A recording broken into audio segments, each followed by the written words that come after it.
Bueno, hola, buen día para todos. A ver, voy a leer un poquito lo que han estado poniendo en el chat. No se escuchaba porque no estaba hablando, sí, había puesto solamente la presentación y no estaba hablando. Bueno, les voy a pedir por favor que mientras yo doy la clase no hablen en el chat, nadie, no pongan absolutamente nada, a menos que sea una duda de lo que yo estoy explicando, ¿sí? Nada de me agregas al grupo de WhatsApp, nada del cuadernillo. Ustedes solamente tienen que escribir las dudas que tienen, ¿sí? ¿Por qué les digo esto? Yo no les voy a activar el micrófono por la cantidad de alumnos que son. Entonces, no puedo estar leyendo las dudas que ustedes quieran preguntarme si están hablando en el chat, ¿sí? Así que no hace falta que me den el presente ni que estén poniéndome buen día, ¿sí? Por favor, les pido que desde ahora dejen de hablar en el chat. Para que los chicos que tienen alguna duda tengan la posibilidad de preguntarme, ¿sí? Ayer muchos no los dejaba entrar. Eh,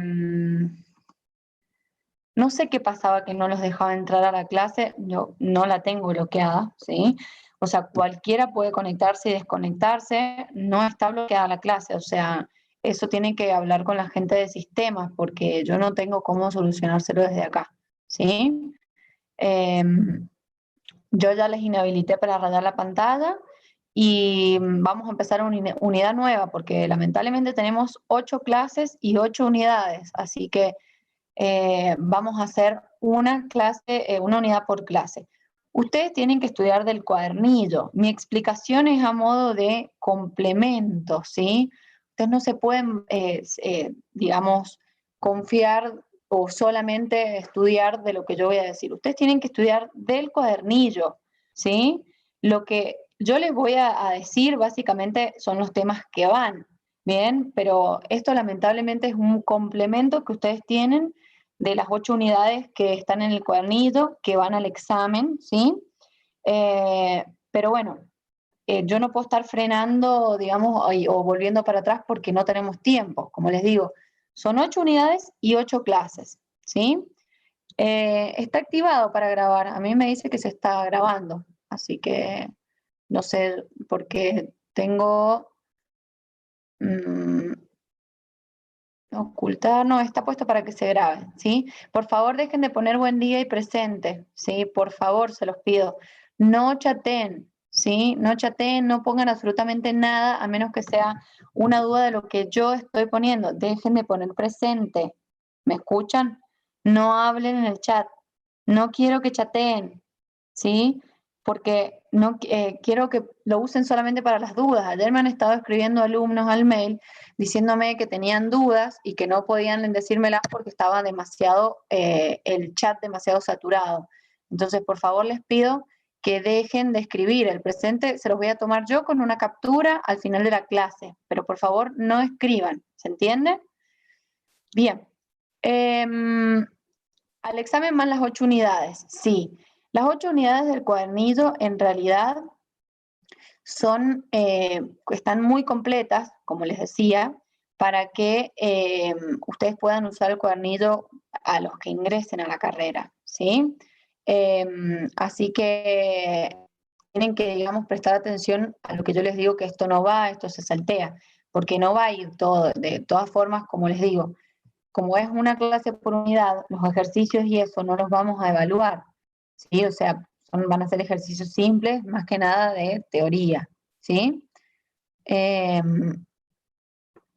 no les voy a activar los audios, porque son aproximadamente 500 alumnos y no me van a dejar dar la clase, así que no, discúlpenme, pero no les voy a activar los audios.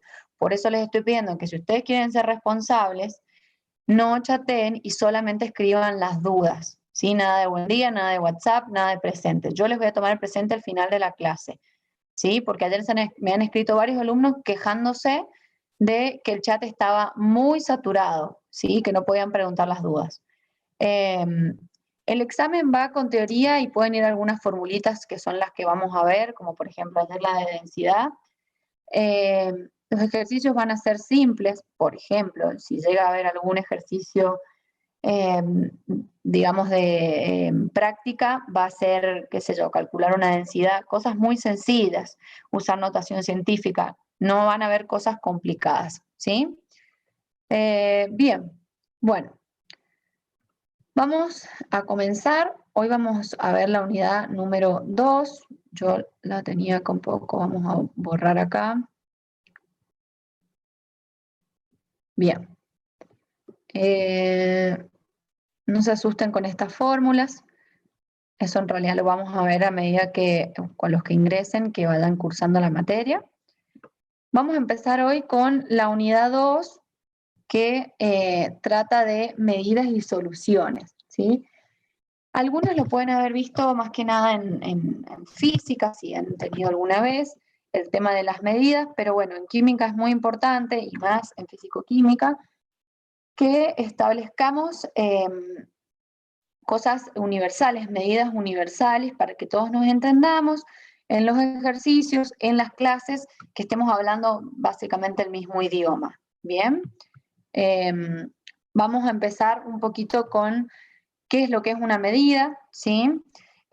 Medidas son las que nosotros conocemos con unidades. Medida es todo aquello que deriva de una medición, o sea, así de sencillo.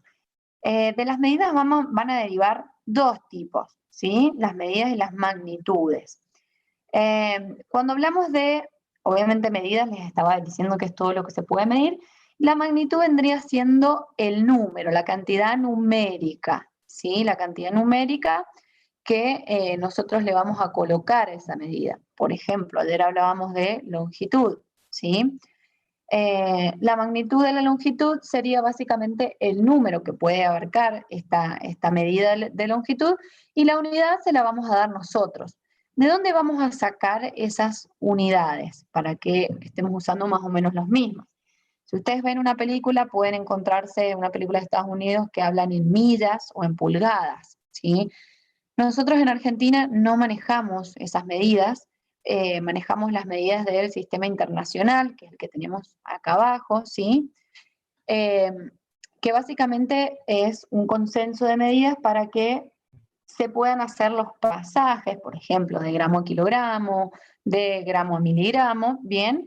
Y todos tengamos los mismos números, las mismas cantidades numéricas, ¿sí? Fíjense en el ejemplo, les está dando, por ejemplo, la vitamina C, les está dando una cantidad de 12 miligramos de vitamina C, y voy a poner la lucecita acá, y les está señalando, bueno, el número siempre va a ser la cantidad o la magnitud, la unidad que está usando, que es la que les comento, que va a salir de este sistema internacional, de ahí le vamos a elegir según lo que nosotros tengamos que medir. Y bueno, la vitamina C es un ejemplo, puede ser cualquier, en este caso, como estamos hablando de una unidad de masa, puede ser cualquier sustancia o materia que nosotros queramos pesar, ¿sí? Vamos a ver. Uy, se me fue mucho. Voy a tener que manejar de acá. Bien, este es el sistema internacional de medidas, que es el que les estaba comentando. Y fíjense que acá tenemos las unidades de medición que usamos en este sistema. Por ejemplo, la medición, ¿sí? Sería la longitud, el volumen, la masa, la temperatura, lo que nosotros vamos a medir. Siempre para medir necesitamos un objeto, ¿sí? Un objeto de medición exacto. Voy a activar un poco el chat a ver qué me están escribiendo.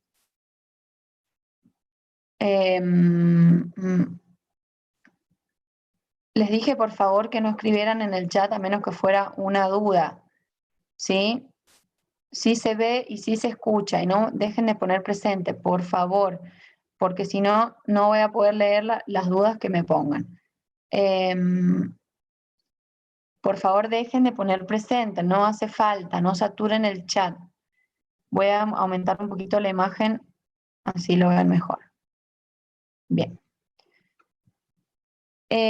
Acá estamos en el Sistema Internacional de Medidas. Fíjense que, por ejemplo, para longitud, la unidad central, porque siempre tenemos una unidad de la que partimos y de ahí nos podemos ir a la parte de los números más grandes o de las mediciones más chicas, ¿sí?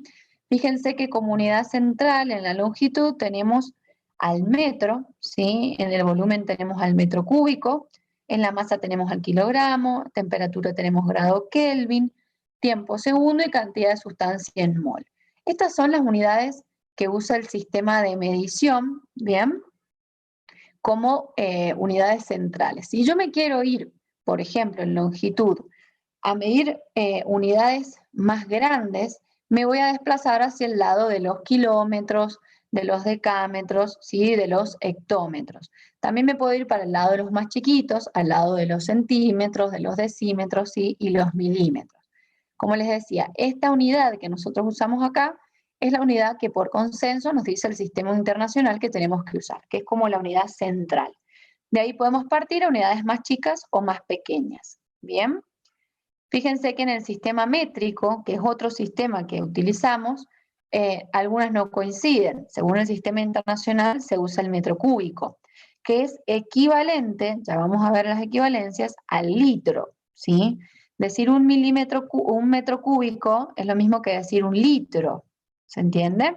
En el sistema métrico usa el gramo, acá usa los grados Celsius y los segundos. Normalmente el que nosotros usamos en Argentina es el sistema métrico, ¿sí? Por ejemplo, se encontrarán con que el grado Kelvin nosotros no lo utilizamos, se usan más que nada en las industrias, en las fábricas, ¿sí? Pero es para que vayan sabiendo.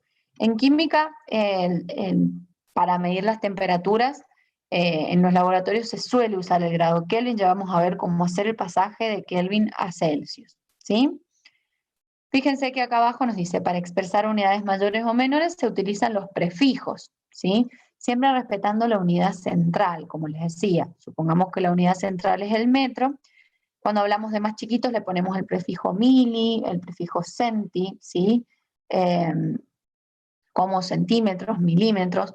Cuando queremos hablar de unidades más grandes ponemos kilómetro, hectómetro, bien, pero siempre respetando la unidad central que nos da el sistema internacional o el sistema métrico. Nosotros, como les decía en Argentina, normalmente usamos las unidades del sistema métrico, ¿sí? Fíjense, acá tenemos algunos prefijos, como les decía, la unidad central, bien, la unidad central que sería, en este caso, el metro, bien, un metro equivale a 10 decámetros o a 0,1 decímetros. Fíjense que acá está el prefijo. El prefijo se le agrega a la unidad, decámetros, decímetros, ¿sí? Siempre partimos de la unidad central, a ver, para dibujar, es decir, de acá, ¿sí? Partimos de esta unidad. Si queremos irnos para el lado de las unidades más grandes, decimos que 10 decámetros, bien, me voy siempre al lado de la unidad, equivalen, acá, perdón, a una unidad, ¿sí? O al revés, una unidad, en este caso estamos usando un metro, equivalen a 0,1, ¿sí? Fíjense que de este lado nos pone los equivalentes exponenciales. Si bien no se ve muy bien, yo se los voy a escribir acá. Este es 10 a la menos 1 y este es 10 a la 1 positivo, ¿sí? 10 a la 2 positivo, a la 3 y a la 4, ¿sí? Si yo me voy para los más chiquitos, les pongo el negativo. Menos 2, menos 3, y acá estoy, perdón, acá es 6. ¿Sí? Acá también es menos 6. Lo que pasa es que la imagen no se ve nítida. Ahí estamos. Estas notaciones científicas, ¿sí? Equivalentes exponenciales, es una manera de básicamente expresar el mismo número sin tener que poner tantos ceros, ¿sí? O sin tener que poner un número tan grande, es como para resumir. Nosotros en química, aparte de usar notaciones científicas, en química y en física también, usamos mucho lo que es el redondeo, ¿sí? Calculando, por ejemplo, teniendo en cuenta los dos siguientes números después de la coma. Supongamos que tenemos 0,27, 0,027. Y lo queremos redondear, ¿sí? Porque necesitamos usar la calculadora y no queremos poner un número tan grande, podemos redondearlo a partir del segundo número después de la coma. Es decir, yo voy a cortar acá y me voy a fijar en el número después del segundo número de después de la coma. Bien, fíjense, sería el primero, el segundo, me fijo en este que sería el tercero y analizo si es mayor a 5 o menor a 5, ¿sí? Si es mayor a 5, es decir, 5, 6, 7, 8, 9, lo voy a poner como una unidad más. Es decir, si es mayor a 5, le sumo una unidad al número anterior. Es decir, que esto lo expreso como 0,03. Lo voy a poner acá. Si el número es mayor a 5, inclusive, lo voy a poner como 0,03. ¿Sí? Ahora, si el número es menor a 5, en este caso tendría que haber sido un 4, supongamos 0,024, acá les pongo la flechita. Si el número es menor a 5, lo voy a redondear para abajo, es decir, le voy a poner un 0, lo voy a dejar como 0,02. ¿Sí? Esto en el caso de que quisiéramos acortar algún número, lo voy a dejar como 0,02. ¿Se entiende? Esta es la manera de redondear que nosotros vamos a usar en mi clase, ¿sí? En el examen, para, por ejemplo, cuando tengan que hacer algún ejercicio, como les comentaba, sencillo, por ejemplo, con la densidad, y quieran redondearlo, lo vamos a usar de esta manera, para que todos tengamos más o menos los mismos números, ¿sí? 0, a partir del 5 para arriba, le sumo una unidad, y si no, lo dejo como está, lo trunco, básicamente. Voy a leer un poquito lo que me están poniendo en el chat.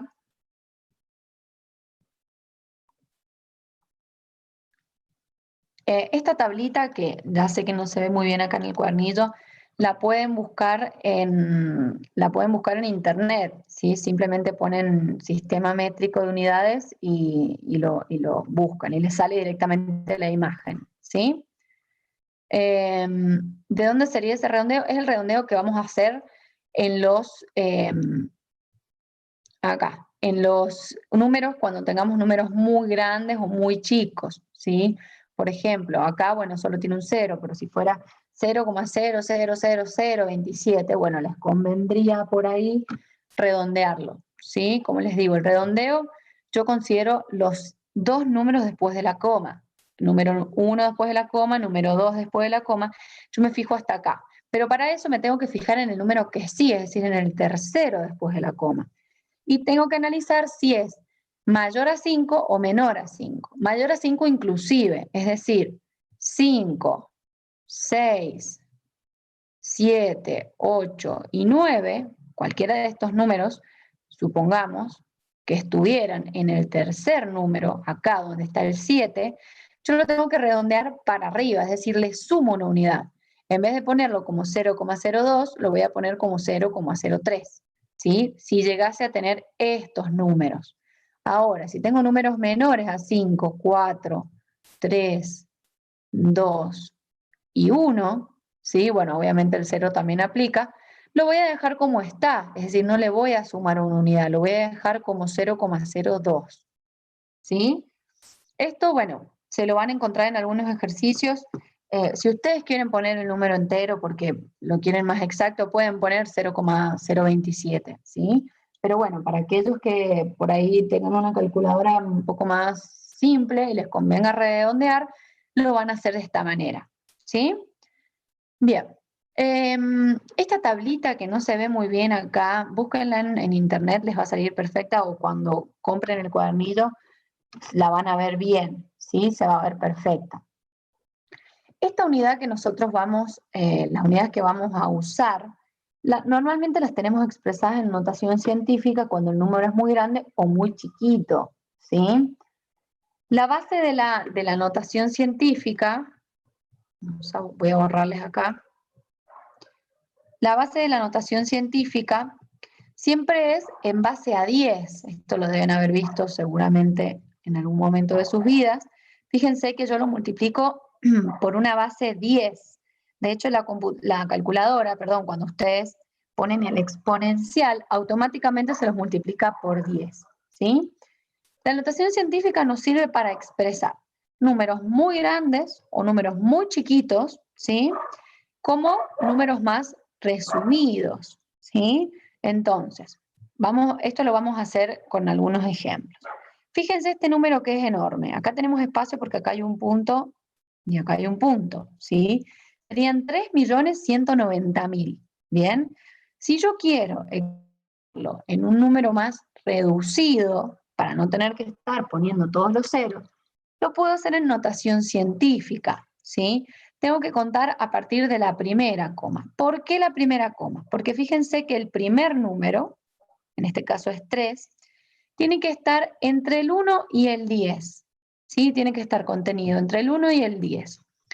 A partir de este número, es decir, de este punto o esta coma, yo voy a contar los lugares que le voy a achicar. En el caso de este número que es muy grande, fíjense que es 3 millones, yo voy a contar a partir de acá. ¿Por qué no a partir del 31? Porque no puedo poner 31, tengo que poner un número que sí o sí esté contenido entre el 1 y el 10. Entonces elijo siempre el primer número, ¿sí? El 3.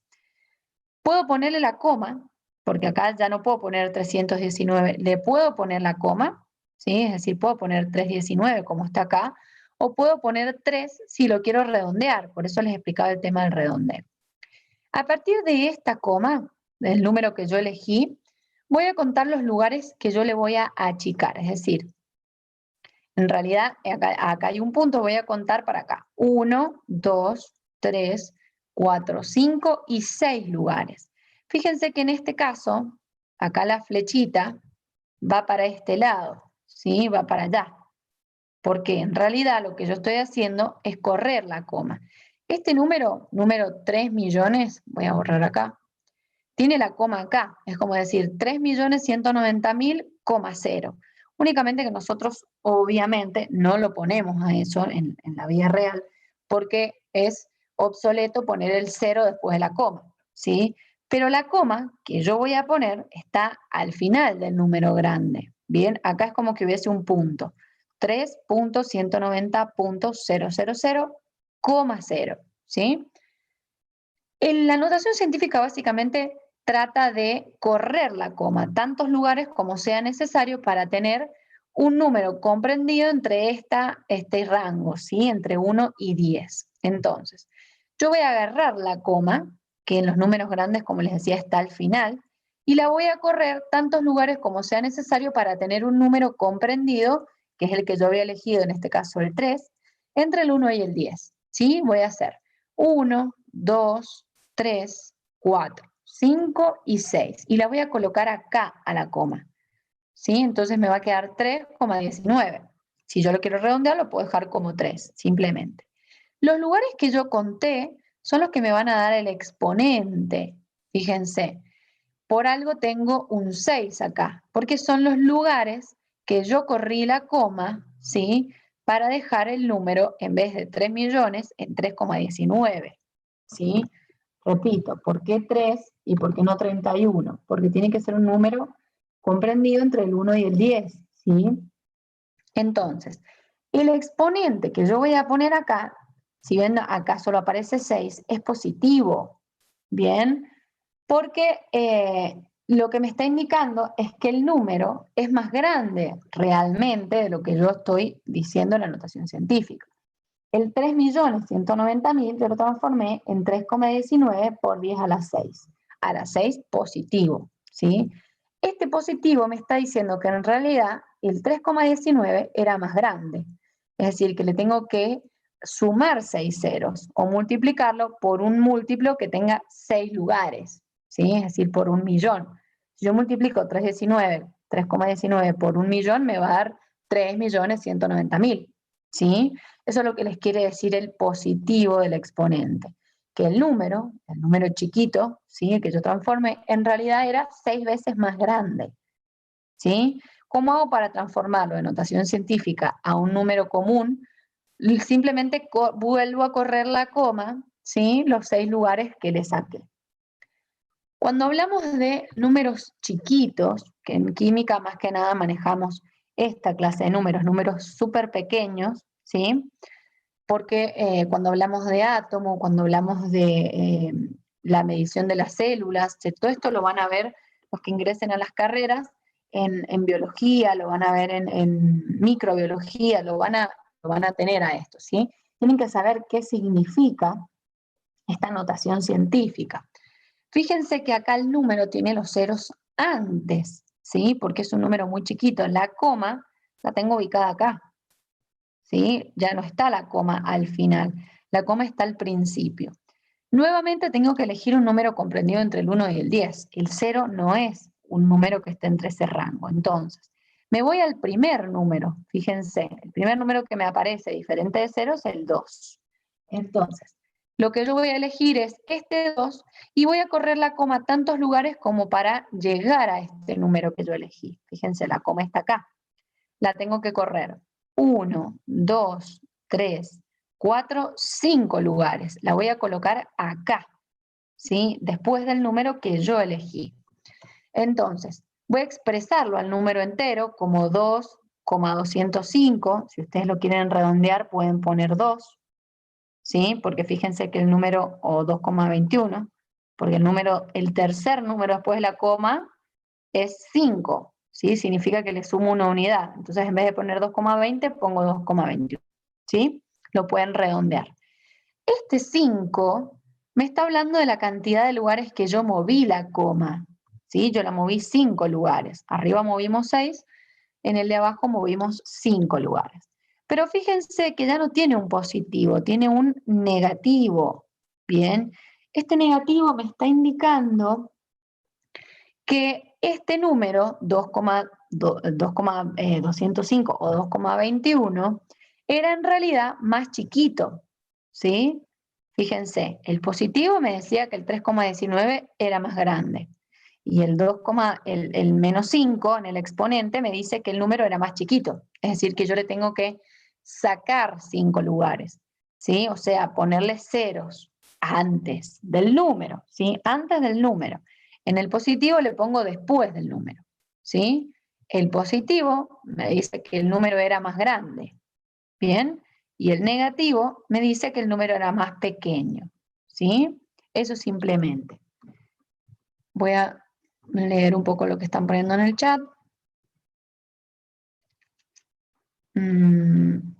¿Por qué 2,21? Porque yo lo redondeé, ¿sí? Lo redondeé a partir del 5, ¿sí? Porque a mí lo que me interesa es que ustedes consideren los primeros 2 números después de la coma. Para eso me tengo que fijar en el tercero. Fíjense, yo quería poner 2 números después de la coma, es decir, quería poner el 2 y el 0. Pero para redondearlo me tuve que fijar que el número que seguía, el 5, es mayor, ¿sí? Mayor o igual a 5. 5, 6, 7, 8 y 9 significa que yo le tengo que sumar una unidad al número anterior, ¿sí? Entonces, como yo tengo este 5 acá, para redondearlo, me veo obligada a sumar una unidad acá. Por eso puse 2,21. Si esto hubiese sido 2,204, ¿sí? Fíjense que el número después de la coma el tercer número después de la coma es más chiquito que 5, yo a este número no le tengo que hacer nada al 0, lo voy a dejar así. Es decir, me hubiese quedado como 2,20 en vez de 2,21. ¿Se entiende? Eso básicamente es para que ustedes se ahorren de poner un poco de números. Si quieren poner el 2,205 también está bien, ¿sí? El tema del redondeo es opcional y es de cada uno, ¿sí? Bien, esta notación científica nosotros la utilizamos mucho. Bien, vamos a hacer un ejemplo. Yo les voy a poner una pantalla, una pizarra, acá para que veamos un ejemplo.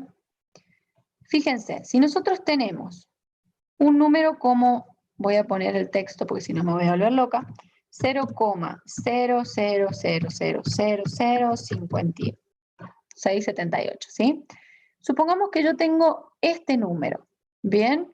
Y quiero transformarlo a notación científica. ¿Por qué hacemos estos ejemplos?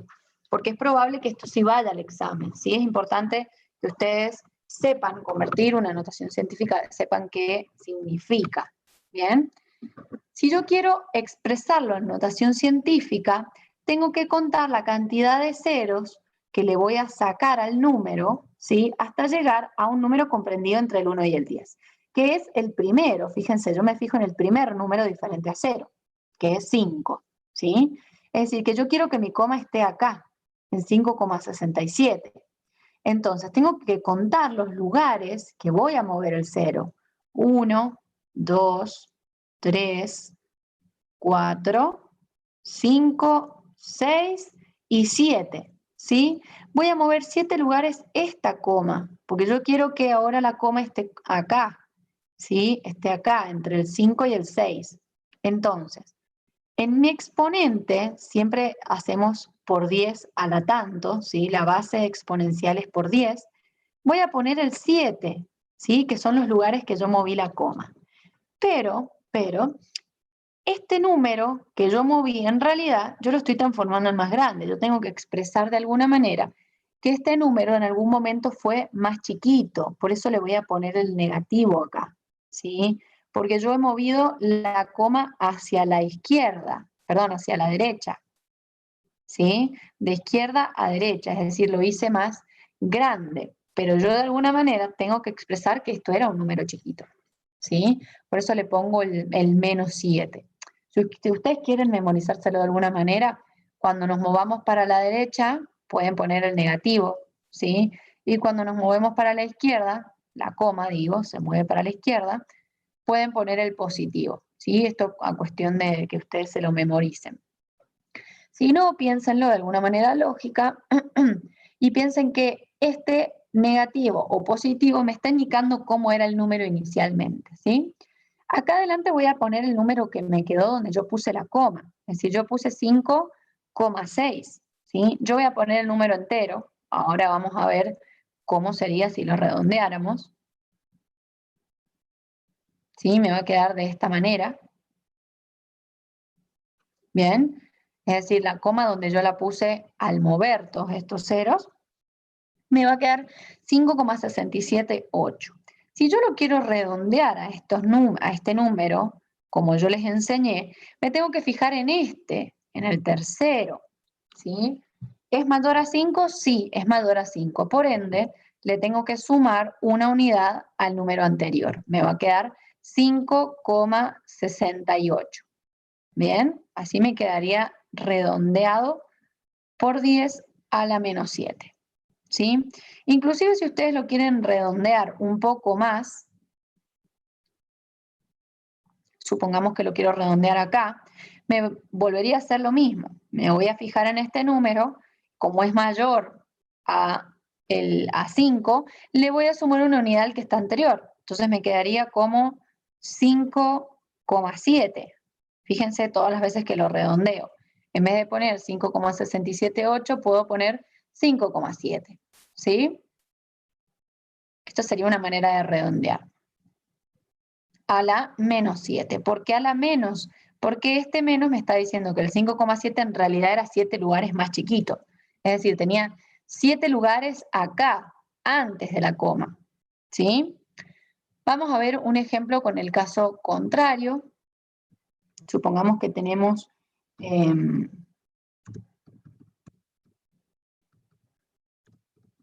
este número, ¿sí? Un número muy grande. Lo quiero expresar como notación científica. ¿Cómo voy a hacer? Bueno, la coma en los números grandes está al final, ¿sí? Que obviamente, como les comentaba, no lo ponemos a esto. Nosotros no ponemos 100,0 o qué sé yo, 250,0. No lo ponemos porque es una obviedad, ¿sí? Pero la coma se encuentra siempre al final. Esta coma es la que yo tengo que mover, o sea, yo voy a empezar a contar desde acá los lugares. Y voy a elegir un número que esté comprendido entre el 1 y el 10. Siempre me voy a ir al primer número, ¿sí? En este caso el número va a ser el 9. Entonces la coma la tengo que ubicar acá, 9,0. ¿Cuántos lugares voy a mover la coma? Desde acá voy a moverlo 1, 2, 3, 4, 5, 6, 7, 8, 9, ¿sí? Es decir, que en mi exponente de base de 10, yo voy a poner 9 lugares. Le voy a poner positivo, ¿sí? ¿Por qué? Porque en realidad este positivo me va a indicar que el número que yo voy a poner acá, el que yo elegí, ¿sí? Comprendido entre el 1 y el 10, o sea, el 9, era 9 veces más grande, ¿sí? O sea, tenía 9 ceros o 9 lugares después, ¿sí? Para hacerlo más grande. Si no lo vemos de esta manera, yo la coma la moví hacia la izquierda, por ende pongo positivo, ¿sí? Me va a quedar en notación científica como 9 por 10 a la 9, ¿sí? Lo que significa este número inmenso. Estos ejercicios sí pueden ir al examen porque son sencillos y ustedes en realidad tienen que ir a traer más o menos una base de matemática del colegio. Entonces, esto es simplemente a modo de repaso, ¿sí? Todos hemos visto notación científica en la escuela, porque todos hemos tenido matemática, ¿sí? Bien, volvemos a acá. Bien, entonces, salimos un poquito de lo que es la notación científica y nos vamos a las magnitudes. Este tema de magnitudes las volvemos a ver al final de este cursillo en física, ¿sí? Lo vamos a ver con más ejemplos. Como les explicaba, las magnitudes son los números, ¿sí? O las mediciones que provienen de justamente el uso de algún aparato de medición, ya sea una regla, ya sea una balanza, todo aquel aparato que nos permite medir, un termómetro, todos los aparatos de medición, ¿sí? Y de acá se desprenden dos tipos de magnitudes, las magnitudes básicas y las magnitudes derivadas, ¿sí? Las magnitudes básicas, como el nombre se los está indicando, acá las magnitudes básicas, son aquellas que provienen de una sola medición, es decir, lo que yo obtengo con el aparato. Por ejemplo, si yo medí con una regla en centímetros o en metros, ¿sí? La longitud, que es lo que yo estoy midiendo, va a ser una magnitud básica, ¿sí? Porque proviene de la medición directa, ¿sí? Del uso de este aparato que yo tenía para medir, ¿bien? Las unidades, obviamente, las voy a elegir yo según lo que yo esté midiendo. Como les decía, si es longitud, puedo usar según el sistema métrico el metro, de ahí me puedo ir al kilómetro, al milímetro. En peso usamos el gramo o el kilogramo, ¿sí? Va a depender de lo que yo quiera pesar. Si yo quiero pesar para hacer un medicamento, supongamos, o para medicar a algún paciente, yo lo voy a tener que pesar seguramente en miligramos o microgramos, ¿sí? No voy a poder pesarlo en kilogramos. Por eso les digo que depende de lo que estemos midiendo.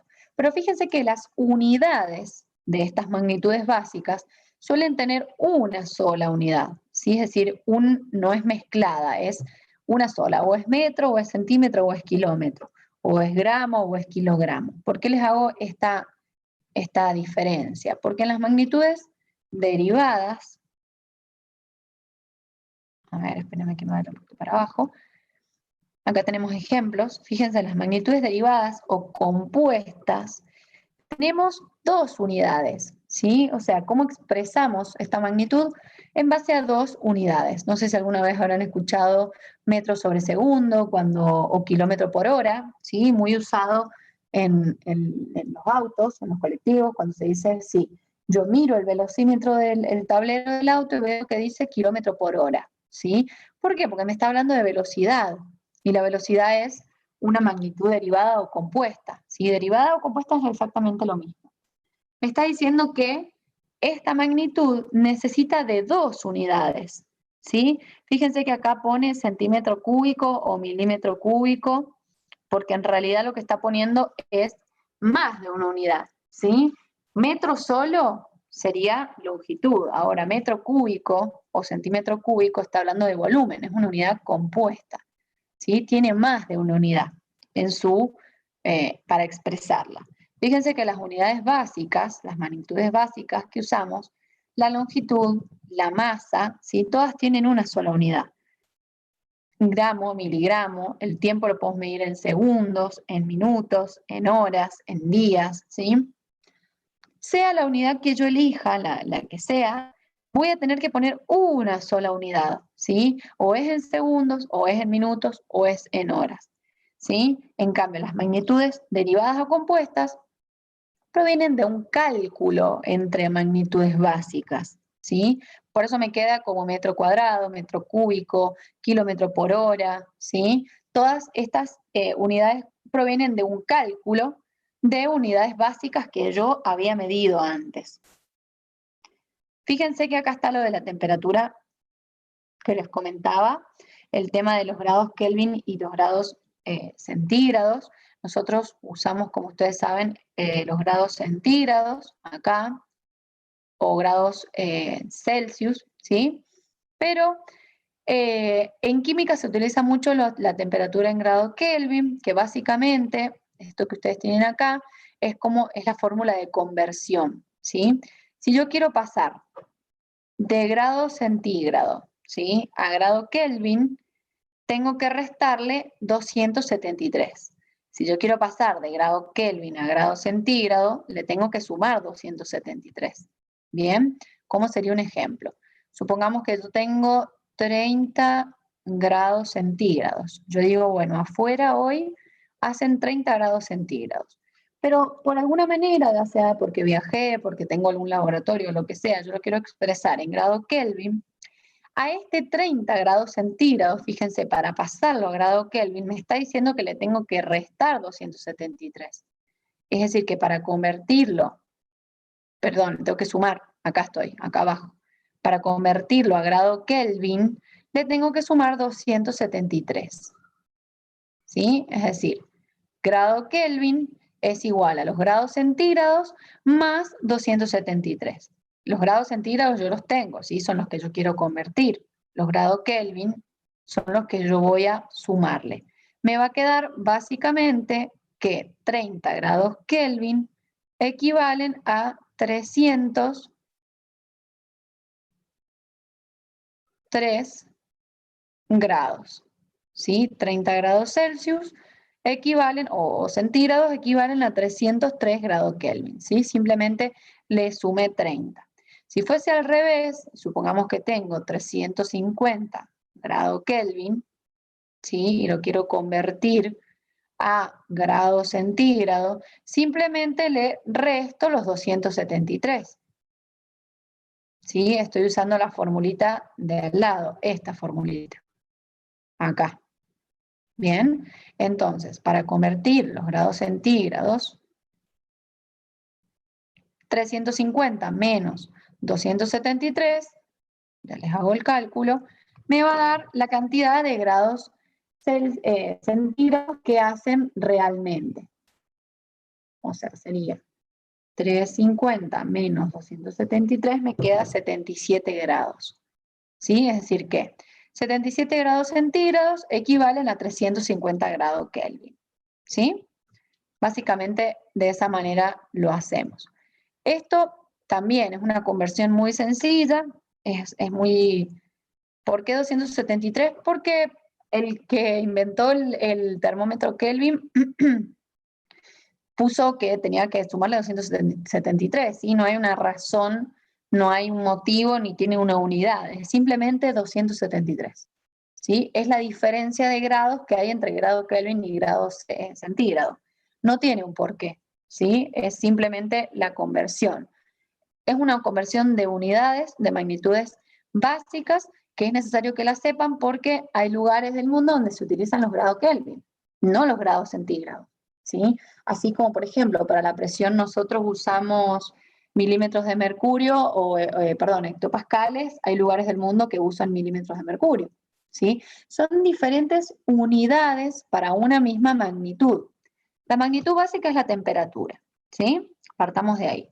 ¿Por qué es una magnitud básica? Porque yo la obtengo con la simple medición, ¿bien? Con la medición de el calor, el grado de calor que tiene un cuerpo. ¿Con qué? Con un termómetro, ¿sí? Yo pongo un termómetro en un cuerpo y obtengo una magnitud directa que es básica, ¿sí? La temperatura. Ahora, la unidad en que yo la exprese va a depender de seguramente el lugar del mundo en el que yo esté. En Argentina se usan centígrados, ¿bien? Pero en otros lados del mundo se usa Kelvin, por eso es necesario que lo sepan a esto.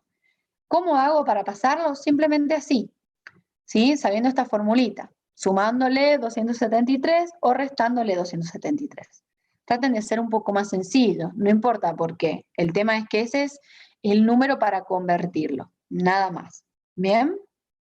Es muy sencillo, nada del otro mundo, ¿sí? Pura matemática y despeje, nada más.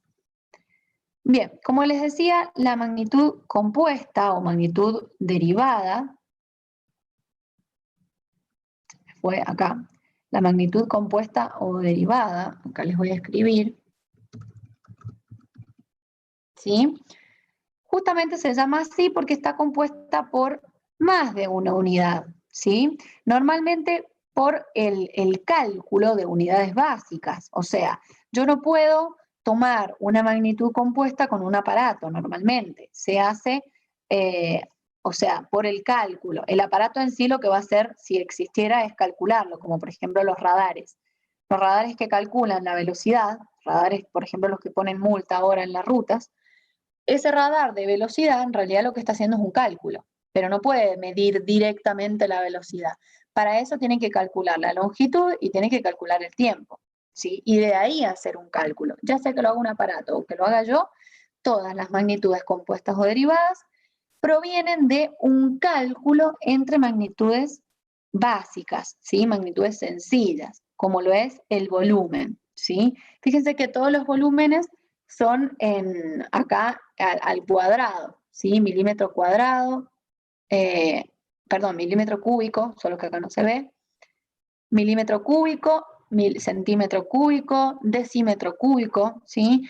Y acá tienen estas equivalencias que también se las van a encontrar mucho y muy seguido, que son las equivalencias con unidades de longitud a unidades de volumen. Nosotros decimos, bueno, pero ¿por qué? Si el centímetro es una unidad de longitud. Bueno, el centímetro cúbico, ¿sí? Acá hay un 3, centímetro cúbico, equivale a 1 litro, ¿sí? El decímetro cúbico equivale a 1 litro, ¿sí? 1 centímetro cúbico a 1 mililitro. Todas estas unidades también las van a encontrar mucho. Esto lamentablemente es de memoria, ¿sí? Son cosas que se van a terminar aprendiendo con el tiempo. ¿Qué es la conversión de unidades? ¿Sí? Fíjense.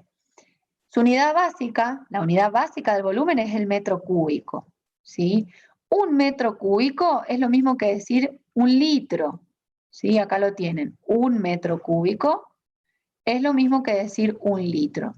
1 metro cúbico es lo mismo que decir 1 litro. Acá esto es una coma, ¿sí? 1 litro. Entonces, si yo quiero decir que tengo 3 litros, puedo decir que tengo 3 metros cúbicos. ¿Se entiende? Es una forma de convertir, pero es lo mismo, que yo lo use en litro, que lo use en metro cúbico, es lo mismo, porque esto es una equivalencia, ¿sí? Fíjense acá abajo. 1 centímetro cúbico es lo mismo que decir 1 milímetro. Bien, entonces, acá yo me he equivocado, acá es 1000. Vamos a borrar acá. Fíjense, 1 centímetro cúbico, esto se utiliza mucho para cocinar. Hay veces que los medidores o los sachets de leche o los sachets de algún líquido que se utiliza para cocinar normalmente vienen en centímetro cúbico, ¿sí? Y nosotros lo usamos en mililitros. Pero bueno, por eso es que tienen que saber la conversión. 1 centímetro cúbico es lo mismo que decir 1 mililitro, ¿sí? O sea que si yo digo, tengo una taza con un volumen de 200 mililitros, puedo decir que mi taza contiene una capacidad de 200 centímetros cúbicos, ¿sí? Es exactamente lo mismo, no centímetro, sino centímetro cúbico, ¿sí? Acá todo es al cubo. Fíjense, la unidad básica es metro cúbico. Si bien acá no se ve bien, es metro cúbico, ¿sí? Esto es un pasaje, una equivalencia de unidades. ¿Estamos? Esto lo van a encontrar muy seguido y también para aquellos, más que nada en enfermería e instrumentación, los sachets de los sueros, los sachets de suero glucosado, ¿sí? Con glucosa, vienen normalmente en centímetros cúbicos, ¿sí? Es por eso que ustedes tienen que saber la conversión. En este caso es una equivalencia, es lo mismo. O sea, no tengo que hacer absolutamente nada más que cambiar la unidad, ¿sí? Pero es algo que tienen que aprenderse. ¿Bien? Voy a leer un poco. Esta sí se toma, ¿sí? Se toman estas unidades, se evalúan. Puedo explicar el primer ejemplo. El primer ejemplo les dice acá. 1 metro cúbico equivale a 10 a la 6 centímetros cúbicos, que a su vez equivalen a 10 a la 9 milímetros cúbicos, ¿sí? Estos son simplemente conversión de unidades. 1 metro cúbico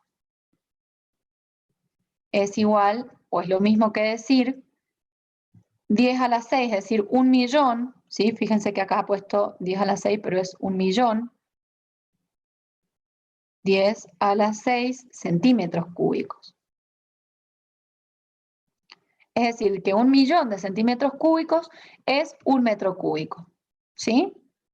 Y a la vez, 1 metro cúbico equivale a 10 a la 9, ¿sí? Mucho más grande, estamos hablando de billones, porque le sumo 3 ceros más, milímetros cúbicos. Esto tan así, tan específico, no hace falta. Lo que más me interesa serían los últimos dos, ¿sí? El decímetro cúbico a litro y el centímetro cúbico a mililitro. ¿Por qué? Porque son los que más se usan. Como les comentaba, en los H de medicamentos, de suero, de solución fisiológica, se utilizan los centímetros cúbicos, ¿sí? O decímetros cúbicos, ¿sí? Esto es un pasaje de conversiones. Lamentablemente, como les decía, es de memoria. No hay muchas formas de saberlo. Bien, pasamos a la presión. Fíjense la presión, la otra cosa otra unidad derivada o compuesta que yo les comentaba. Fíjense que en algunos lugares del mundo se usan atmósferas, ¿sí? Más que nada en los laboratorios se usan atmósferas, pero hay lugares del mundo donde se miden en milímetros de mercurio. Nosotros, por ejemplo, lo medimos en pascales o también llamados hectopascales. Cualquiera de ustedes que haya visto una estación meteorológica en el noticiero, supongamos, les dicen, bueno, si la presión es de 80 hectopascales o de, qué sé yo, 800 hectopascales, ¿verdad? Esa unidad de hectopascales es una conversión, o sea, yo también la puedo convertir atmósferas a milímetros de mercurio, esto que está acá, mmHg. Hg es el símbolo químico, que lo vemos en las siguientes unidades, del mercurio, ¿sí? Es el símbolo químico, es decir, como una manera de nombrarlo al mercurio. mm es milímetro, entonces, mmHg, esta unidad que tengo acá, son milímetros de mercurio, ¿sí? Por ejemplo, nos dice que una atmósfera es lo mismo que 760 milímetros de mercurio, ¿sí? Una atmósfera también equivale a 101.325 hectopascales. O una atmósfera también equivale a 1.013,25 hectopascales, ¿sí? Entonces, por ejemplo, si yo quisiera convertir, y en química utilizamos muchísimo lo que es la regla de 3 simple. Si yo quisiera convertir atmósferas a hectopascales, simplemente porque viajé o tengo un laboratorio que me pide que yo sí o sí lo ponga en unidad diferente. Por ejemplo, en Argentina que usamos la hectopascal. Me dice, bueno, pero yo quiero que me lo exprese en atmósfera. Podemos usar esta conversión. Supongamos que nos dice, ¿a cuántas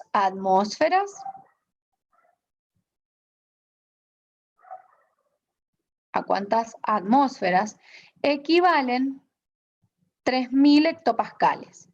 ¿Sí?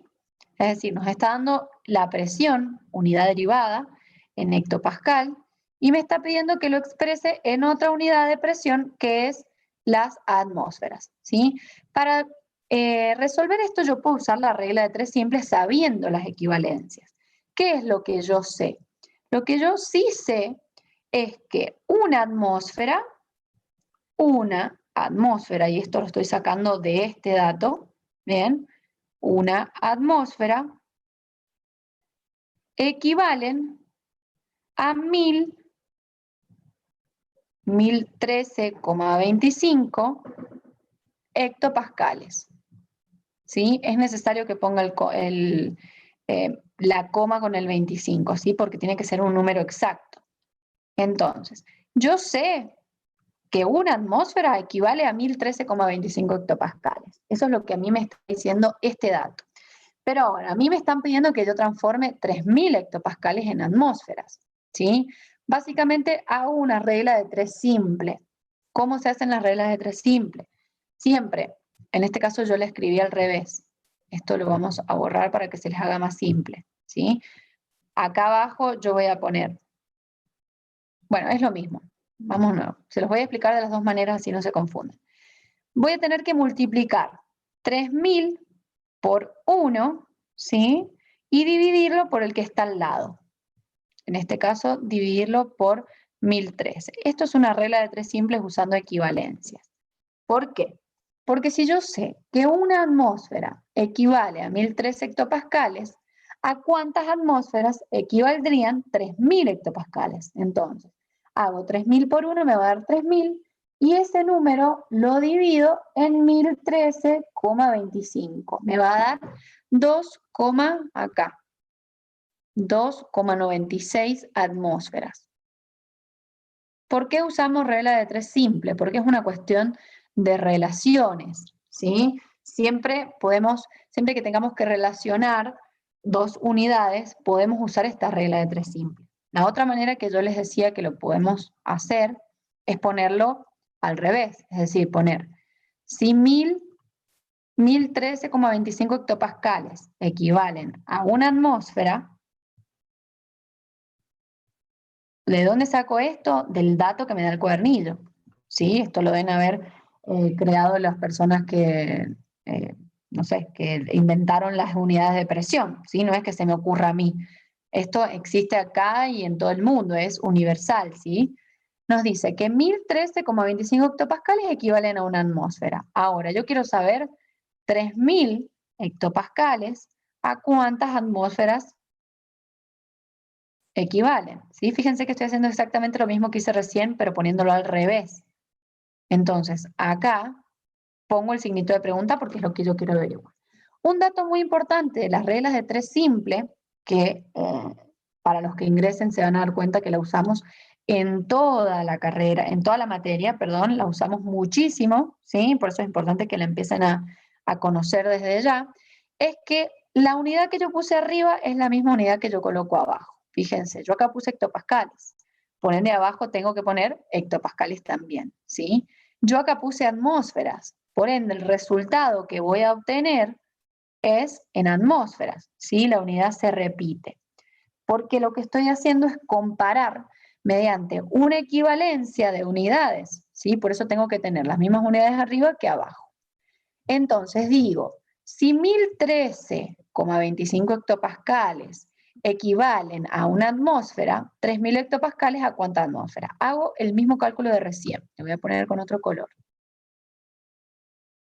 Hago 3000 por 1, ¿sí? Siempre cuando lo cruzo, lo multiplico, ¿sí? 3000 por 1, y este dato lo divido en 1013. Fíjense que me va a quedar exactamente el mismo número acá, ¿sí? 2,96 atmósferas.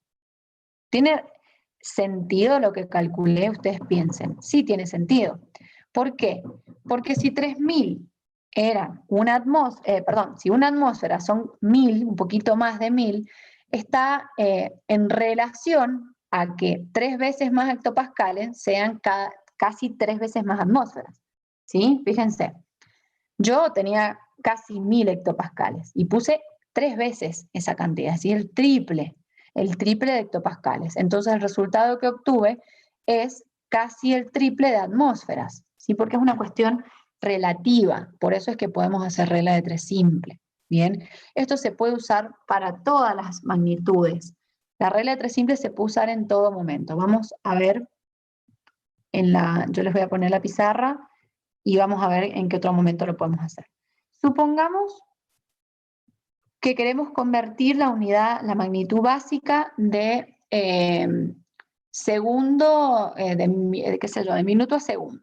¿Sí? Nosotros decimos que en un minuto, todos sabemos que hay 60 segundos. ¿Sí? ¿Quién me da esta medición? Y el reloj, es una unidad básica que yo saco directamente de la medición. En un minuto hay 60 segundos. Esta es la equivalencia de la que yo voy a partir con mi regla de 3. ¿Sí? Digo, bueno, si en un minuto hay 60 segundos, bueno, en, qué sé yo, 5 minutos, ¿cuántos segundos van a haber? Fíjense que pongo la misma unidad arriba que abajo. ¿Sí? Acá pongo la X, es decir, mi incógnita. Pero la unidad que yo voy a obtener acá va a ser en segundos, porque tiene que ser la misma unidad que la que yo estoy teniendo arriba. ¿Cómo voy a hacer para resolver esto? Hago 5, acá voy a poner otro color para no confundirlos. 5 por 60, ¿sí? Cuando es cruzado lo multiplico, y ese dato lo voy a dividir en el que tengo al lado. Entonces, 5 por 60 me da 300, dividido en 1 me da 300. O sea, que un minuto equivale a 60 segundos y 5 minutos equivalen a 300 segundos. Ahora, lo pensamos y decimos, ¿tiene lógica lo que yo estoy haciendo? Y sí. ¿Por qué? Porque fíjense, yo aumenté 5 veces la cantidad de minutos. Por ende, la cantidad de segundos tiene que aumentar también 5 veces, porque son unidades relativas, ¿sí? O sea, mientras más pongo yo de una, más tengo de la otra. Son directamente proporcionales. Contrario sería si yo acá en vez de haber puesto un minuto, hubiese puesto medio minuto o 0,5, ¿sí? Tendría que haber, me hubiese dado la mitad, me hubiese dado 30 segundos. ¿Sí? ¿Por qué? Porque si yo reduje la unidad inicial a la mitad, y bueno, la que yo quiero convertir también se va a reducir a la mitad. Estamos hablando siempre de relaciones, cantidades relativas. Para eso nos sirve la regla de 3 simple. Y siempre tengo que tener una equivalencia de base, si no, no la puedo hacer. ¿Cuál es mi equivalencia de base? Y en este caso, que un minuto corresponde a 60 segundos. ¿Sí? En el caso de del ejercicio anterior, mi equivalencia era que una atmósfera, este dato se los da el cuadernillo, ¿sí? Equivalía a 1013 hectopascales. ¿Sí? Yo siempre parto de una equivalencia conocida, 1013,25. Y abajo voy colocando las unidades que yo quiero convertir. ¿Bien? Para esto sirve justamente esta unidad que nos da un montón de equivalencias, como por ejemplo un centímetro cúbico, que equivale a un milímetro, perdón, mililitro. ¿Sí? Son todas equivalencias. Y a partir de esta equivalencia, colocando los datos abajo que yo quiero convertir, puedo transformarlo. ¿Sí? Eso es básicamente lo que nos dice la regla de 3 simple. ¿Bien?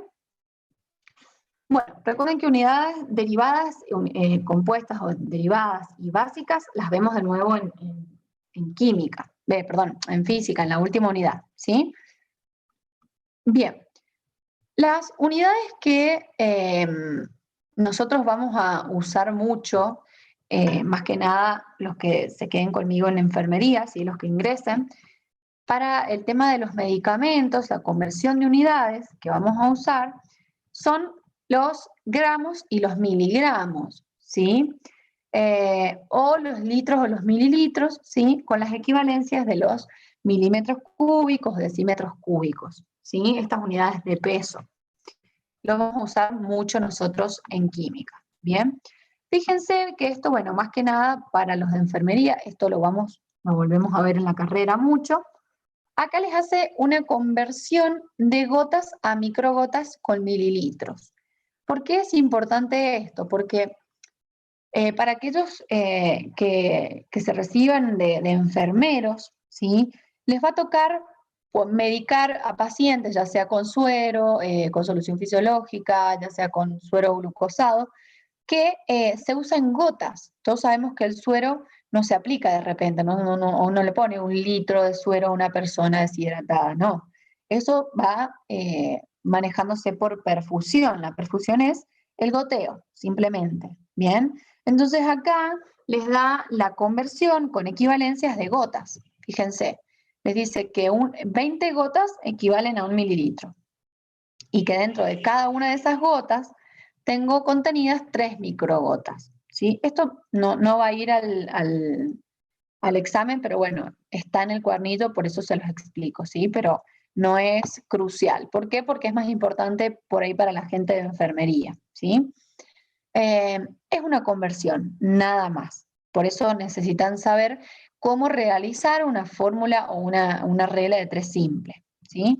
Goteo por perfusión, esto no le den mucha importancia, ¿sí? Acá básicamente relaciona el tiempo, hace una regla de 3 simple, fíjense. No le vamos a dar mucha más importancia, ¿bien? Pasamos a soluciones, disoluciones. Recuerdan que ayer, antes de empezar con disoluciones, voy a leer un poquito el chat. Sí, para el examen tienen que tener calculadora, ¿sí? Tienen que tener sí o sí enfermería, sí, ya lo leí. Esto no va al examen, ¿bien? No va al examen porque es como bastante más complicado y lo vamos a terminar de ver en la unidad de soluciones para aquellos que ingresen. Por eso les digo que no le den mucha importancia, ¿bien? Sí es importante que sepan realizar una fórmula de 3 simple, ¿sí? Los mililitros que pasan en 1 hora son iguales a las microgotas que pasan en 1 minuto. Sí, muy bien. Eso también lo tienen en el cuadernillo, pero no le den mucha importancia porque eso no lo vamos a evaluar todavía, ¿sí? Bien. Vamos a ver, voy a leer un poquito lo que me están... Todo va al examen, todas las unidades. El examen se va a basar en las 8 unidades que tiene el cuadernillo, ¿sí? Pero por eso les digo que tienen que estar muy atentos a lo que yo digo, esto no va, esto sí va. ¿Bien?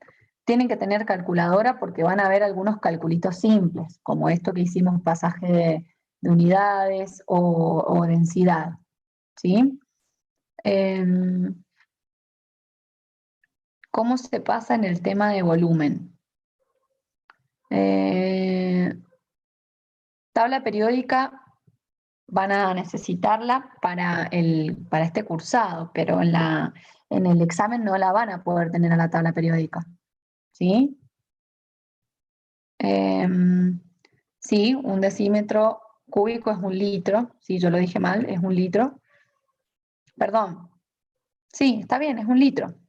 Ustedes, no, yo lo había dicho bien, yo lo había puesto con coma, en el cuadernillo salía con coma, ¿bien? A ver, estoy tratando de leer un poco lo que están poniendo. El tema de la temperatura es muy, pero muy sencillo, ¿sí? Simplemente usen la formulita que está en el cuadernillo, nada del otro mundo. La tabla periódica les hace falta, pero no la pueden tener en el examen. Estoy tratando de leer un poco lo que están poniendo.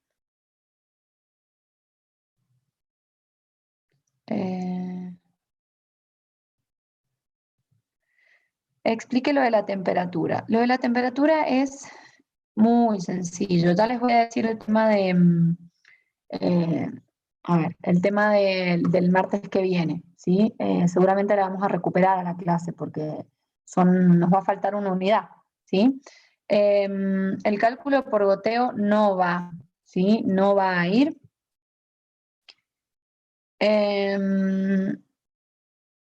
La tabla periódica no hace falta que se la sepan de memoria, solamente lo que vamos a ver acá en el cursillo, ¿sí? No hace falta que se sepan los 118 elementos de memoria para nada, ¿sí? Pero no la pueden tener en el examen. No hay clases de consulta, y todo lo que explico va al... ¿Qué es lo que no va? Este tema de perfusión no va, ¿sí? Todo lo de ayer sí va porque es sencillo, son las primeras unidades. Así que todo lo que vimos ayer sí va a ir, disoluciones sí va también.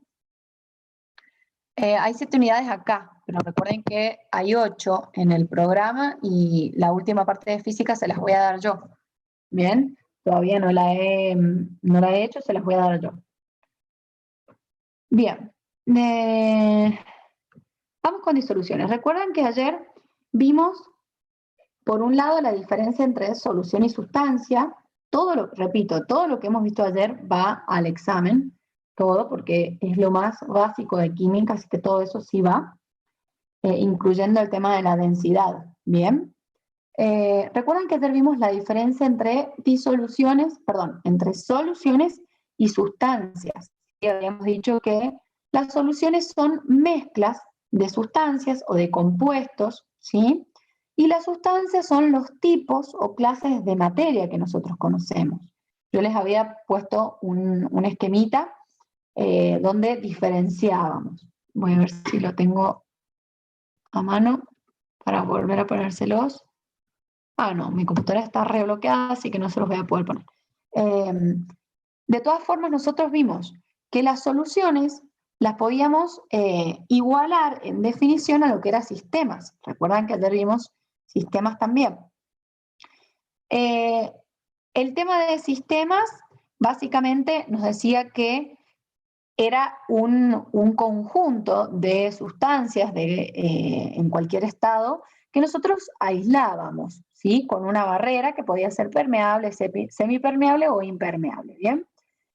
Cada vez que nosotros hacemos un conjunto de sustancias, lo que estamos haciendo es mezclarlas, esas sustancias. Por eso podíamos equiparar la definición de sistema con soluciones. Solamente que el sistema lo dividíamos en 3, ¿recuerdan? Abierto, cerrado y aislado, ¿sí? En cambio, las soluciones, que también son sistemas, ¿sí? Las íbamos a dividir en 2 tipos, en soluciones homogéneas y en soluciones heterogéneas, ¿sí? Las soluciones homogéneas eran aquellas que tenían una sola fase. Recuerden que fase es aquel componente visible que yo puedo ver a simple vista, ¿sí? Entonces las homogéneas voy a observar una sola fase, es decir, un solo componente. No quiere decir que tengan una sola sustancia en su composición, no, porque provienen obviamente de la mezcla de sustancias. Pero estas sustancias eran miscibles entre sí. ¿Qué quiere decir? Que se disuelven una en la otra, ¿sí? Al disolverse una en la otra, se observa como si tuviera un solo componente. O sea, yo no puedo observar la diferencia de estos 2, 3 o 10 componentes, ¿sí? O sea, la solución, la cantidad de componentes de la solución va a depender de la solución en sí. ¿Bien? Por ejemplo, si yo tengo agua con azúcar, voy a estar observando una solución homogénea porque el azúcar se va a disolver en el agua. O sea que cuando yo lo vea voy a ver una sola fase. ¿Se entiende? Pero no quiere decir que la solución esté compuesta por agua nada más. No, la solución tiene que ser más de una sustancia, más de un componente. ¿Sí? En este caso tenemos 2. Puede ser 5, puede tener 10 componentes, puede tener 1000 componentes. Sí, puede. ¿Sí? Lo importante es que para hacer una solución sea sí o sí una mezcla. ¿Bien? La mezcla de más de una sustancia. ¿Bien? En esta solución homogénea que nosotros estamos observando una sola fase, no estamos pudiendo distinguir estos componentes, ¿sí? Quiere decir que en toda su extensión, es decir, ya sea en 10 mililitros o en el litro de solución que yo tengo, puede tener las mismas características. Recuerden que ayer hablamos de características o propiedades físicas, químicas, intensivas y extensivas. Una solución homogénea va a tener en toda su extensión, en todo su volumen, en toda su masa, va a tener las mismas características porque está perfectamente mezclado, o sea, está muy disuelto un componente en el otro. Si yo saco 10 mililitros de mi solución de agua con azúcar, voy a encontrar que tiene una densidad de tanto, un punto de ebullición de tanto, que tiene cierta turbidez. Ahora, si yo analizo las propiedades de esa solución, pero en un litro, me voy a encontrar con las mismas. La misma turbidez, la misma viscosidad o densidad, ¿sí? Las características se repiten. ¿sí? Sin importar la cantidad. ¿Por qué? Porque estamos hablando de que en las soluciones homogéneas, todas las propiedades intensivas, es decir, las que no provienen de la cantidad de materia, son iguales. O sea, no me va a importar si analizo 10 mililitros o 1000 mililitros, ¿sí? Las características o propiedades de esa solución van a ser las mismas, ¿sí? Totalmente contrario a lo que ocurría en las soluciones heterogéneas, ¿bien? Las soluciones heterogéneas también provienen de una mezcla, con la diferencia que los componentes que yo estoy mezclando, ¿sí? En esta solución, no se están disolviendo uno en el otro. Pueden ser 2 componentes, pueden ser 10 o 1000, no importa. Tiene que ser obviamente más de una sustancia o componente, porque si no, no estaría hablando de solución. La sustancia solita, por ejemplo, si yo tengo agua sola en un vaso, y es una sustancia, no es una solución. Para que sea una solución yo le tengo que agregar otra sustancia. Por ejemplo, le puedo agregar sal y azúcar a la misma vez, ¿sí? Ahí estoy generando una solución. Cuando junto varias sustancias. O sea, podríamos decir que una solución es el conjunto o la mezcla de diferentes sustancias, ¿sí? Ahora, en esta solución heterogénea, supongamos que yo tenía mi solución de agua en el vaso, le agrego arroz y después le agrego, qué sé yo, no se me ocurre, pedacitos de, no sé, de corcho. Supongamos que yo quiero crear una solución heterogénea. Lo que va a pasar es que estos 3 componentes, estas 3 sustancias que yo estoy mezclando, no se van a disolver, ¿sí? Por más que sean parecidos, como por ejemplo en los líquidos, un alcohol, perdón, alcohol con, no sé, con aceite o aceite y agua, por más que sean líquidos o tuviesen el mismo color, no se mezclarían, ¿sí? Porque son muy diferentes en su composición. Entonces, al observarla yo a simple vista a la solución heterogénea, me voy a encontrar con más de una fase. Es decir, yo voy a observar más de un componente, ¿sí? Recuerden que la fase es la porción visible del componente, lo que yo veo a simple vista, ¿sí? Entonces yo cuando vea mi solución de agua con arroz y corcho, voy a ver 3 componentes. Es decir, que voy a diferenciar 3 fases, ¿sí? Esto es porque no son miscibles, no se disuelven entre sí. ¿Estamos? Esta es la diferencia entre solución heterogénea y homogénea. ¿Bien? Ahora, esta unidad tiene la parte de disoluciones. Cuando nosotros hablamos de disoluciones, yo acá se los voy a escribir.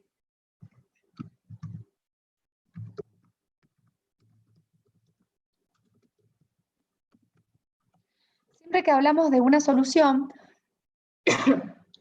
estamos hablando de una solución homogénea, ¿sí? Porque piensen un poquito de dónde viene el nombre. Disolución, fíjense, es decir, algo que se ha disuelto, ¿bien? Disolución. ¿Quiénes son las soluciones que tienen componentes disueltos? Y acabamos de decir que la solución homogénea, ¿sí? En donde los componentes se han disuelto entre sí.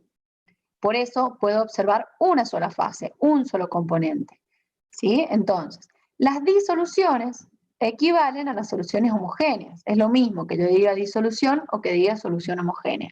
No así con una solución heterogénea, ¿sí? Ojo, decir solución heterogénea no es lo mismo que decir disolución, porque todos sabemos que en la solución heterogénea no se están disolviendo, ¿sí? Los componentes, no se están disolviendo, se han mezclado, sí, pero no se han mezclado completamente.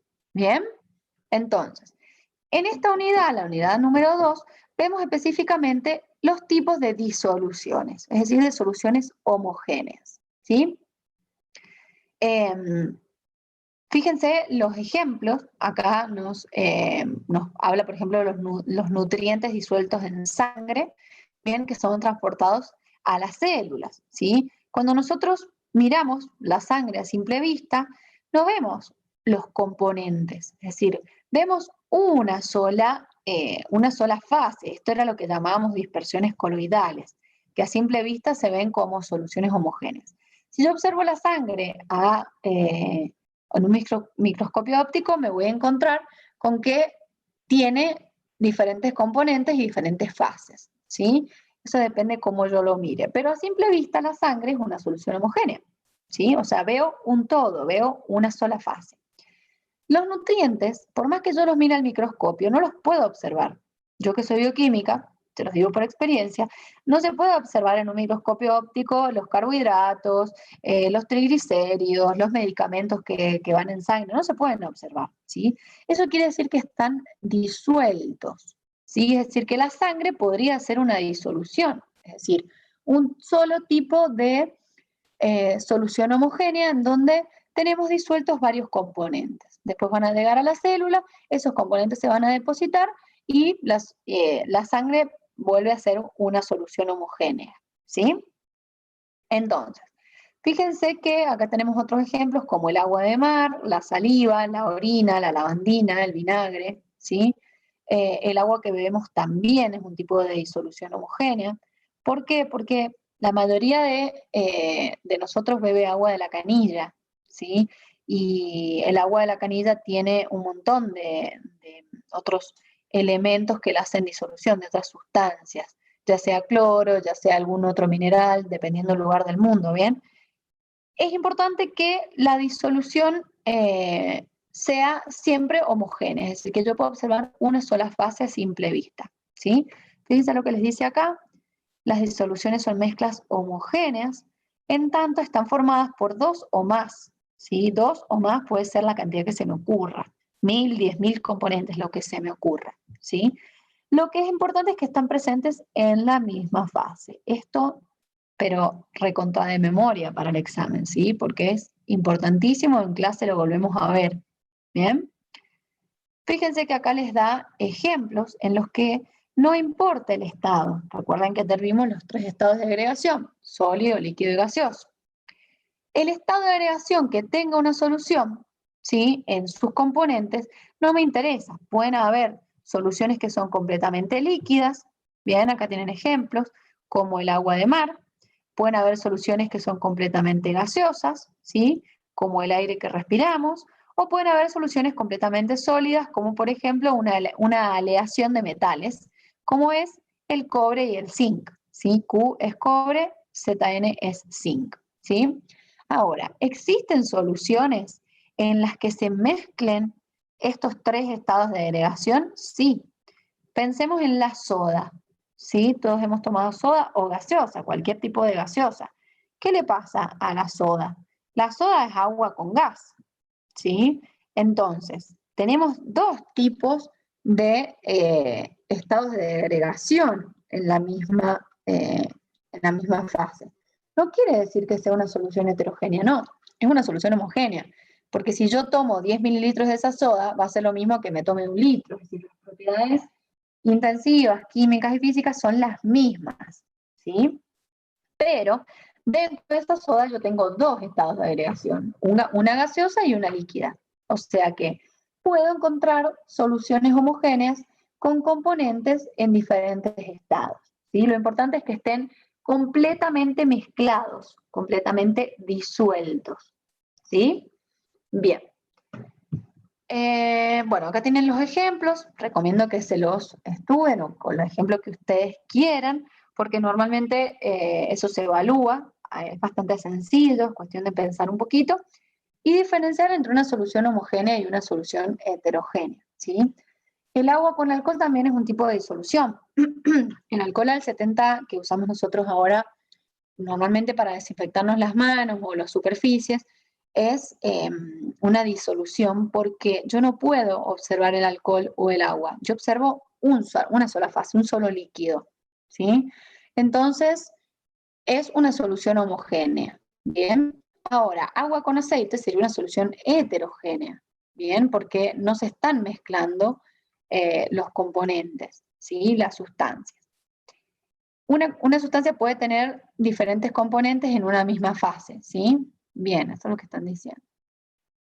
¿Sistema es lo mismo que soluciones? Sí. Fíjense en la unidad anterior, en la unidad número 1, donde sale soluciones, dice, las soluciones son sistemas homogéneos, ¿sí? Entonces, recuerden que un sistema es un conjunto de soluciones,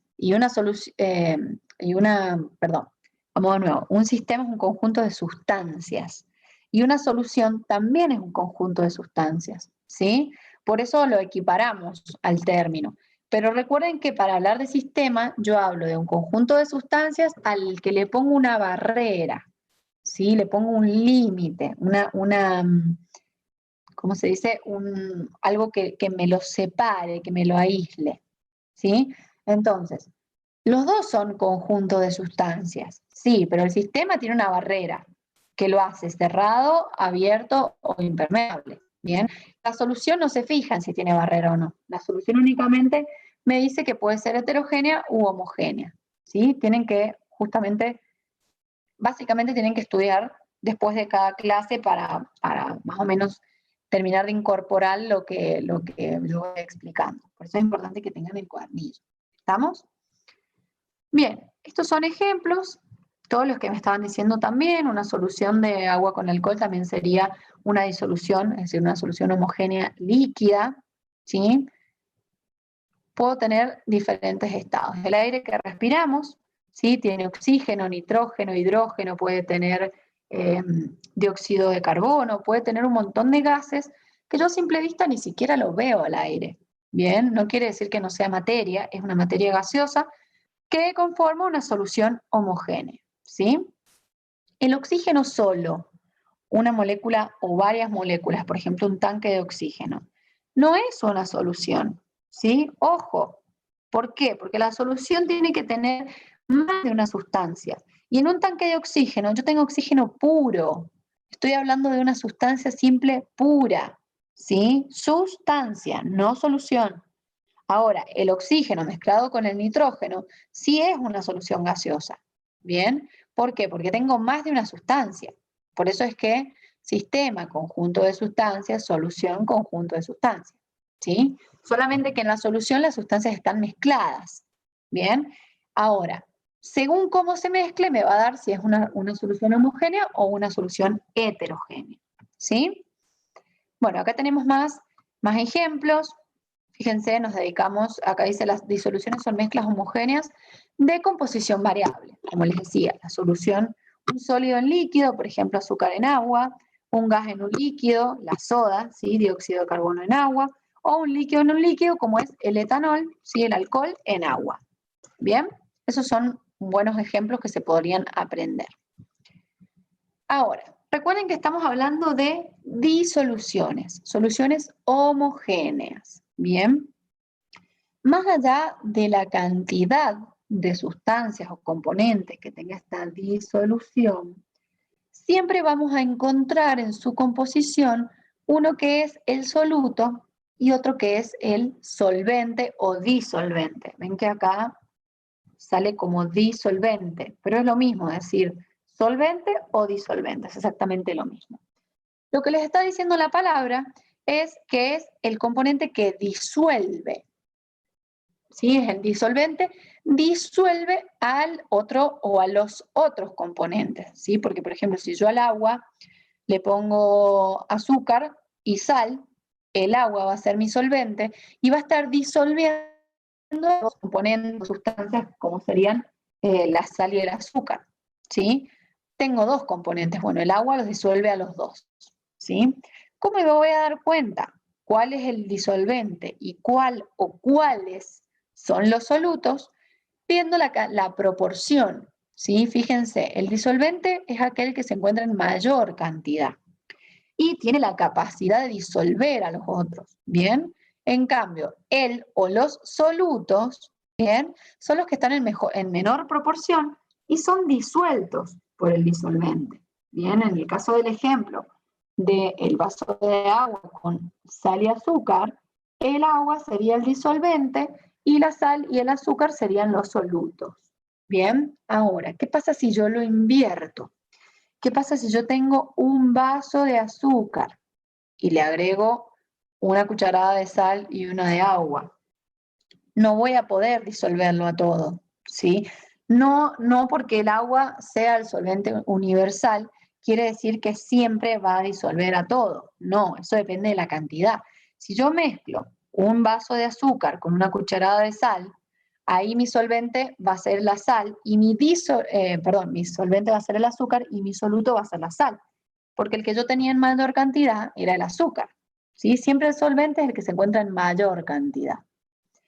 Una solución de sal y azúcar mezclada sería una solución homogénea, es decir, una disolución. Porque seguramente yo a simple vista observaría un todo. No podría observar la diferencia entre la sal y el azúcar porque son muy parecidos. ¿Bien? Pero ahí ya no sería el azúcar el soluto, sería el solvente, por estar en mayor cantidad, ¿sí? Siempre pasa esto en las disoluciones. En las soluciones heterogéneas esto no me interesa, ¿sí?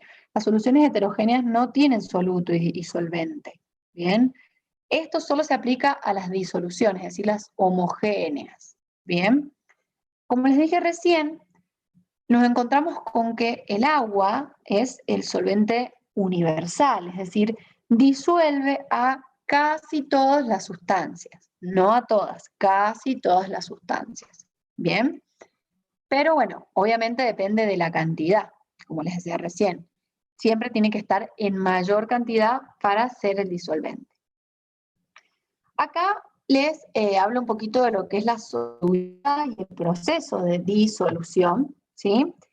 Esto sí va, bien, sí va al examen. La solubilidad yo la puedo medir, si bien es una capacidad, la solubilidad es la capacidad que tiene una sustancia para disolverse en otra sustancia, ¿sí? Pero cuando hablamos de solubilidad siempre tenemos que introducir un término, bien, que es una temperatura.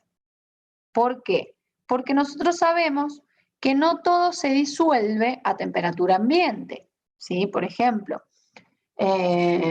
para hacer caramelo, ¿sí? Si yo quiero cocinar un flan, supongamos que quiero hacer un caramelo, tengo que entregarle temperatura a ese azúcar, ¿sí? Para fundirlo, para disolverlo. Si yo quiero en un laboratorio disolver, qué sé yo, hidróxido de sodio, tengo que agregarle temperatura también, ¿sí? Hay ciertos componentes que para ser solubles, es decir, disolverse dentro de otro, necesitan una temperatura. Hay otros que no. Por ahí, si yo pongo sal en agua a temperatura ambiente, se va a disolver igual, ¿sí? Porque la temperatura de solubilidad de la sal quizás es 25 grados, ¿bien? Hay otros que tienen 80 grados, hay otros que tienen 100 grados. Eso va a depender de la sustancia. Es decir que la solubilidad vendría siendo una característica, una propiedad de las sustancias, ¿sí? Todas las sustancias tienen su solubilidad en otra sustancia. O sea, la solubilidad que tiene el azúcar en agua no es la misma solubilidad que va a tener el azúcar en alcohol. ¿Se entiende? Es como una propiedad, una característica que me involucra a dos sustancias. Yo no puedo decir, bueno, la solubilidad del azúcar, qué sé yo, es 100%. Sí, pero el azúcar, ¿en qué? Recuerden que yo en las soluciones homogéneas estoy hablando de dos componentes, de un soluto y un solvente. Entonces, siempre que voy a hablar de solubilidad, tengo que involucrar a esos dos componentes, ¿sí? Azúcar en agua, azúcar en alcohol, azúcar, qué sé yo, en aceite. En otro componente siempre voy a tener una solubilidad. Por ahí la solubilidad de azúcar en agua es el 100%, pero la solubilidad de azúcar en alcohol es del 80%. ¿Sí? Eso quiere decir que quizás el azúcar en el alcohol se disuelve menos. ¿Sí? Eso siempre que involucre una temperatura específica. Por ejemplo, la solubilidad de la sal en el agua a 25 grados centígrados es del 100%. Si yo pongo sal en el agua, se va a disolver a temperatura ambiente. ¿Estamos?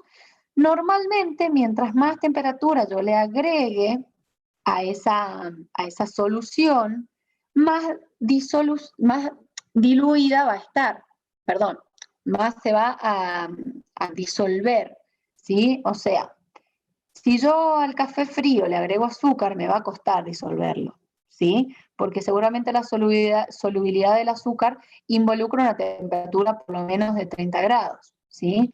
En cambio, si yo al café caliente le pongo el azúcar, se va a disolver rápido. Todo nos ha pasado alguna vez en el desayuno, ¿sí? Eso es básicamente el proceso de solubilidad. La capacidad que tiene una sustancia de disolverse en otra, ¿sí? A una temperatura específica. ¿Bien? ¿Para qué nos sirve la solubilidad? Nos sirve para clasificar los tipos de soluciones. Soluciones concentradas, soluciones diluidas, ¿bien? Vamos a poner acá, voy a borrar para avanzar un poquito más. Fíjense que acá les habla un poquito de lo que es el proceso de disolución, ¿sí?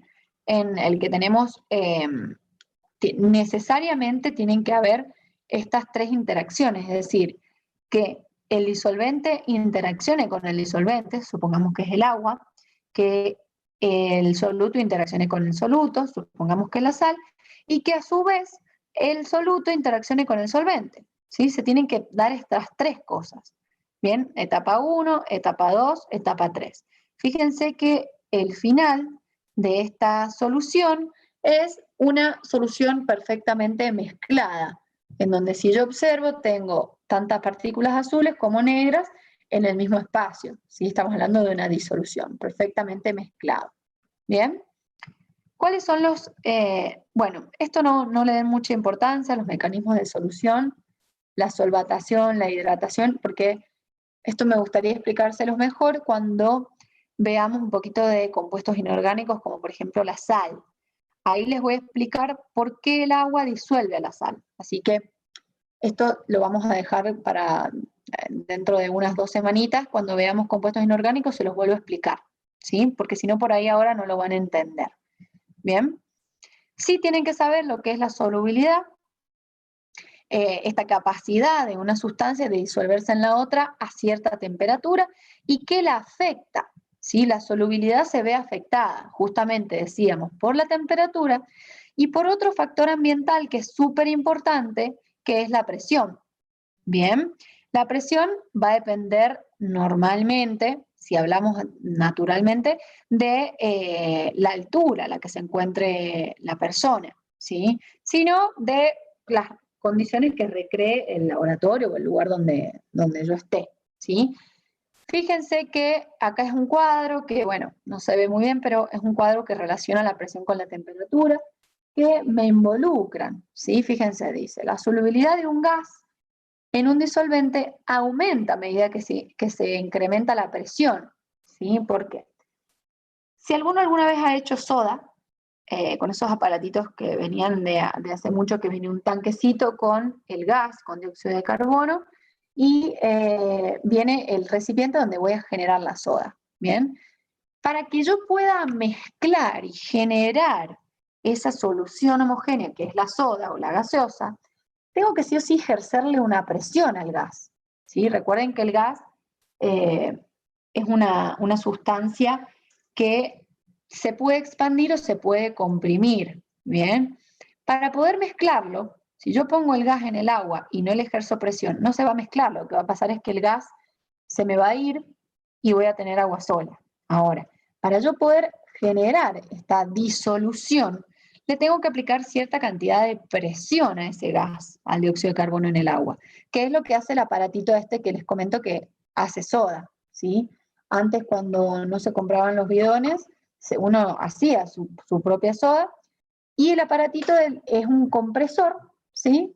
Que aplica justamente presión en el agua para que el gas se disuelva. Entonces, es un factor ambiental o un factor introducido que sí me afecta en la solubilidad.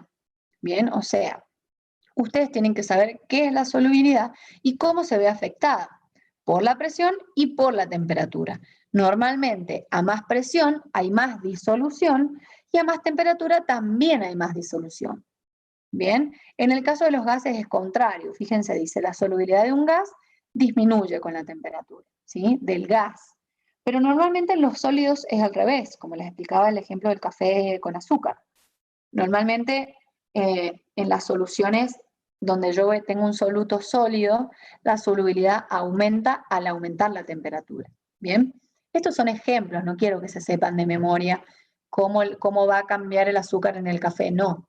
Sí quiero que sepan cómo se va a ver afectada la solubilidad, ¿sí? Por la presión y por la temperatura. ¿Bien? Bueno, acá tenemos ejemplos de lo que les decía, el efecto de la temperatura en la solubilidad de sustancias iónicas, pero esto lo vamos a terminar de ver cuando veamos compuestos inorgánicos porque son todas sales y no lo van a entender. Bien, Llegamos a esta parte final, que seguramente lo ven y más de uno se asusta, ¿sí? Pero de esto, básicamente, lo que me interesa es que sepan qué es una concentración, ¿sí? Cuáles son las unidades de concentración que existen en química. No me interesa que se sepan la fórmula de memoria, no me interesa que sepan los ejercicios, porque esto lo vamos a ver a lo largo de la materia en el año, ¿sí? Para aquellos que ingresen. Recuerden que este cursillo es para que ustedes tengan una base y después no les cueste tanto entender lo que yo les voy a explicar en clase.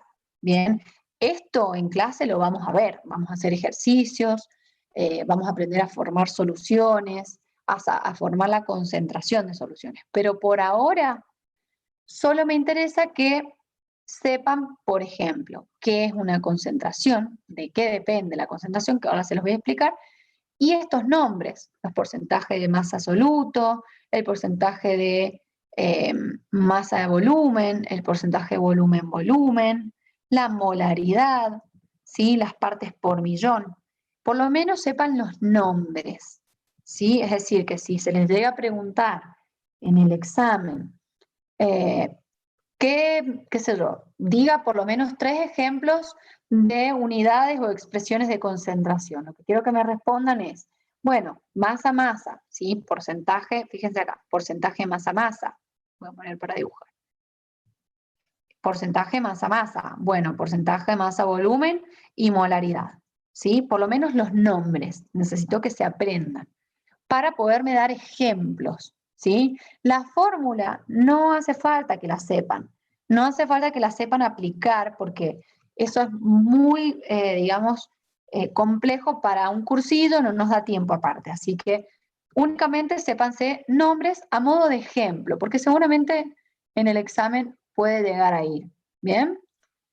Nosotros seguimos siempre hablando de soluciones homogéneas, ¿sí? Recuerden que estamos hablando de disoluciones, siempre compuestas por un solvente y un soluto, ¿sí? Ahora, para expresar la concentración, siempre voy a necesitar expresar la cantidad de soluto, y el soluto lo vamos a abreviar como ST, soluto, sobre una cantidad de solución que la vamos a abreviar como SC. Acá se los escribo. ST es soluto y SC es solución. A ver, les voy a hacer como una formulita, que acá no está, pero copienla. La voy a escribir acá arriba. En la que van a ver cómo está formada una solución homogénea. Recuerden que habíamos dicho por un soluto y por un solvente. O sea que yo, si quisiera escribir una fórmula de solución, podría decir, recuerden que solución es SC, podría decir que está formada por un soluto o más de un soluto, ¿sí? Pero por lo menos uno, más un solvente. Fíjense cómo lo abrevio, ¿sí? STE es solvente, STO es soluto. Solvente. ¿Sí? ¿Se entiende cómo lo abrevio? Bien. Una solución o disolución homogénea siempre va a estar formada por un soluto más un solvente. Y esto, si bien les ayuda a definir lo que es la solución, también lo pueden usar como formulita, ¿sí? Ya lo vamos a ver más adelante. Que si yo quisiera calcular, esto se los voy a dar a modo de ejemplo, ¿sí? Para que lo entiendan. Si yo dijera, bueno, tengo 100 mililitros de una solución de alcohol al 70, ¿sí? Quiere decir que puse 70, perdón, acá, que puse 70 mililitros de alcohol, que en este caso es mi solvente, y 30 mililitros de agua, ¿sí? Esto es real, es como generamos el alcohol con el que desinfectamos ahora por la pandemia, ¿sí? Fíjense, mi soluto en este caso sería el agua porque sería el que está en menor cantidad. ¿Bien? sería mi soluto. Y mi solvente sería el alcohol porque es el que estoy poniendo en mayor cantidad. Ahora, fíjense cómo si yo quisiera calcular, si yo no tuviese cualquiera de estas medidas y la quisiera calcular, mediante esta fórmula lo podría hacer. ¿Por qué? Porque 100 mililitros de esta solución homogénea de alcohol en agua me dice que están compuestos por 30 mililitros de agua y 70 de alcohol. Es decir, que si yo lo sumo, me da 100. Bien. ¿Qué pasaría si yo no tuviese acá esta concentración? Perdón, esta cantidad.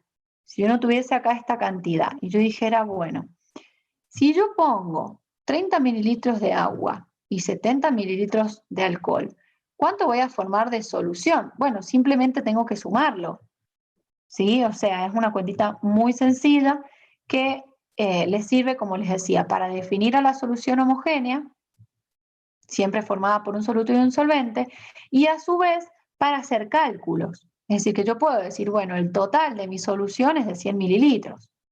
¿Bien? ¿Por qué? Y porque tengo 30 mililitros de agua y 70 mililitros de alcohol. ¿Se entiende? Esto siempre en las soluciones homogéneas. ¿Sí? Ahora, cuando hablamos de concentración, recuerdan, ustedes normalmente lo pueden haber usado en, qué sé yo, cuando se han hecho un jugo, cuando han preparado alguna solución líquida, ustedes pueden haber dicho, sin saberlo, está muy concentrado. No sé si alguna vez les pasó que pusieron un sachet de jugo y le pusieron poquita agua, en vez de ponerle un litro le pusieron medio litro. ¿Y qué les pasó? Y les queda redulce, reconcentrado, ¿verdad? ¿Alguna vez lo han escuchado a eso? Bien.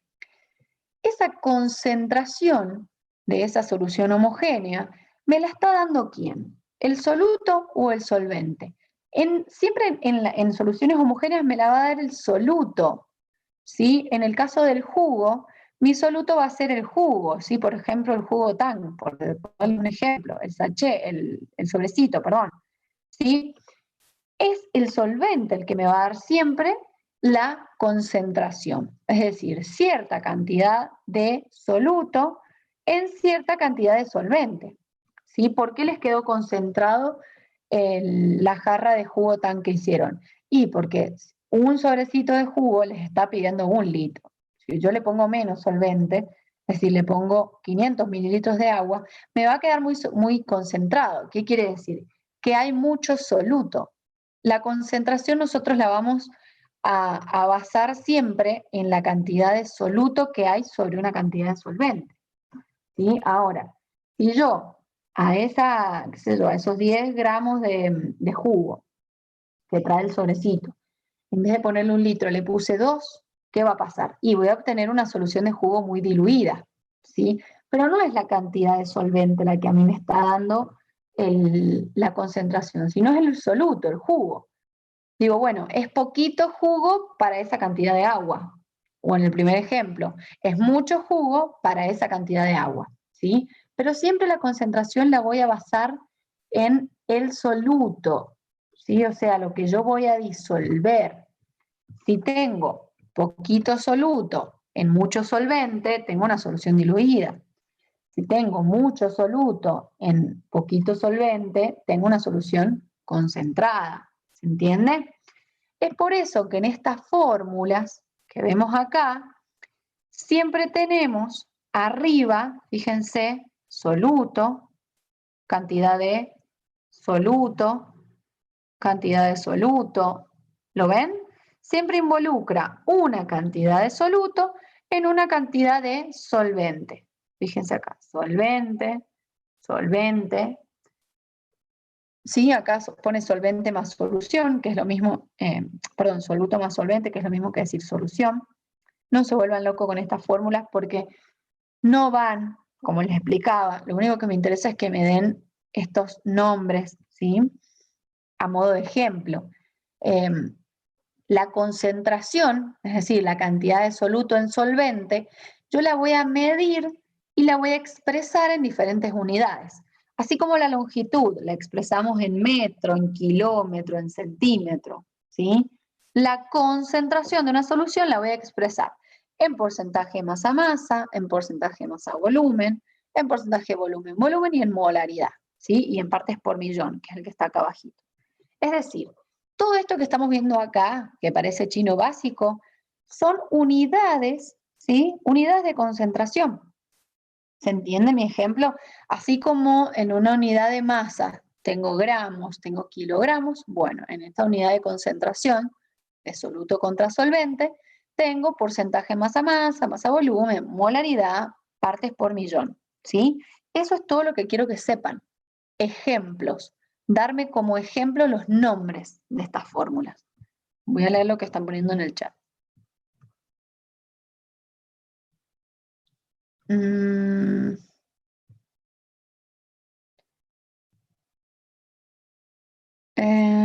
¿Estaría saturado? Sí. Pasando la cantidad de soluto, esto también lo volvemos a ver después, pasando la cantidad de soluto, la solución se vuelve saturada, ¿sí? Tenemos 4 tipos de soluciones, esto no está en el cuadernillo, pero se los digo para los que más o menos tengan una idea. Soluciones según solubilidad, ¿sí? Según concentración. Tenemos solución diluida, concentrada, saturada y sobresaturada, ¿sí?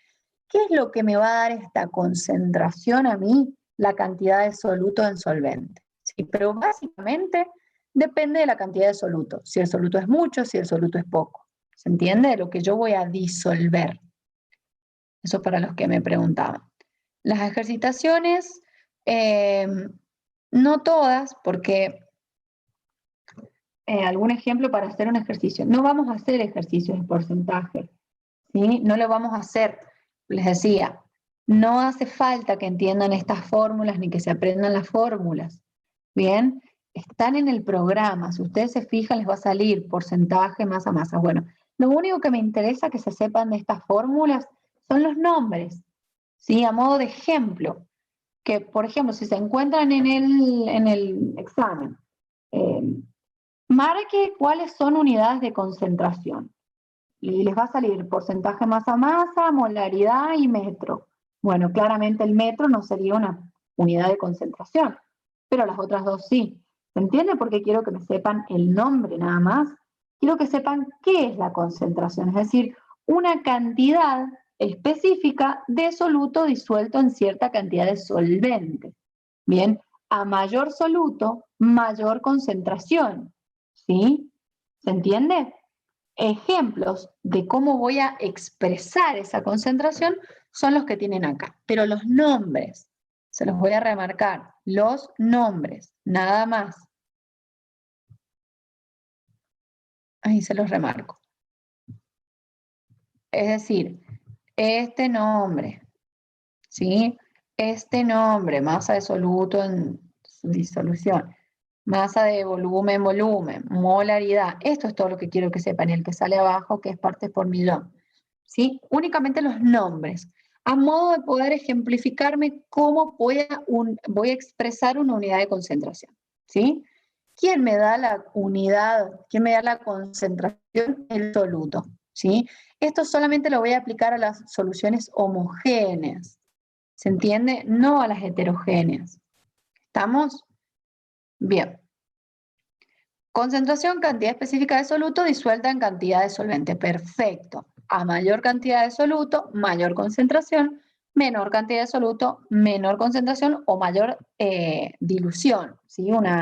Una solución disuelta, ¿sí? Bien. Con esto terminamos la unidad del día de hoy. Voy a hacerles como me pidieron el repasito de lo que no va. Repito, las fórmulas no van.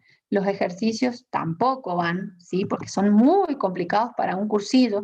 La idea es que ustedes ingresen, que entiendan, no que se vuelvan locos. Fíjense que acá les da la resolución. Esto no va, ¿sí? No tienen que realizar los ejercicios, no hace falta. Esto lo vemos en clase los que ingresen, ¿sí? O sea que toda esta parte del último no va, ¿sí? Lo otro que no va de esta solubilidad sí va, que afecta presión y temperatura sí va. Este tema de la solvatación y la hidratación no va, o sea, sí va a ir al examen, pero todavía no lo vamos a ver, porque me gustaría primero enseñarles cuáles son las sustancias iónicas, ¿sí? Para que lo entiendan. Si yo se lo explico ahora no van a entender nada. O sea que solvatación e hidratación por ahí habría que dejarlo para las clases siguientes, ¿sí? Componentes de una disolución si va, soluto y solvente. Ejemplos de las diluciones en sus estados de agregación también va, ¿sí? Ejemplos de soluciones líquidas, soluciones gaseosas, todo eso va. Esto de las microgotas no va a ir, ¿sí? Tampoco va. Esto todo de las microgotas no va. Pero esto de las magnitudes compuestas, por ejemplo, saber que 1 centímetro cúbico es un mililitro, ¿sí? El tema de los grados Kelvin a grados Celsius o centígrados, si va. Convertir minutos en segundos o segundos en horas, también va, con la regla de 3, ¿sí? Magnitudes, saber diferenciar qué es una magnitud básica, qué es una magnitud derivada, también va. Notación científica, van a haber ejercicios de eso, ¿sí? Tal cual los que yo hice recién, seguro que van a haber. Y bueno, y esto por ahí ejemplos, ¿sí? Por ahí que se les pida, diga ejemplos de unidades de longitud, y usted me tiene que decir metro, centímetro, kilómetro, hectómetro, o diga ejemplo de unidad de masa, kilogramo, gramo, centigramo, miligramo. Son cosas súper, pero súper sencillas que ustedes alguna vez las deben haber visto, ¿sí? Grados centígrados, a ver, voy a ver qué está poniendo. Los desafíos no van los desafíos de esta unidad, ¿sí? El tema de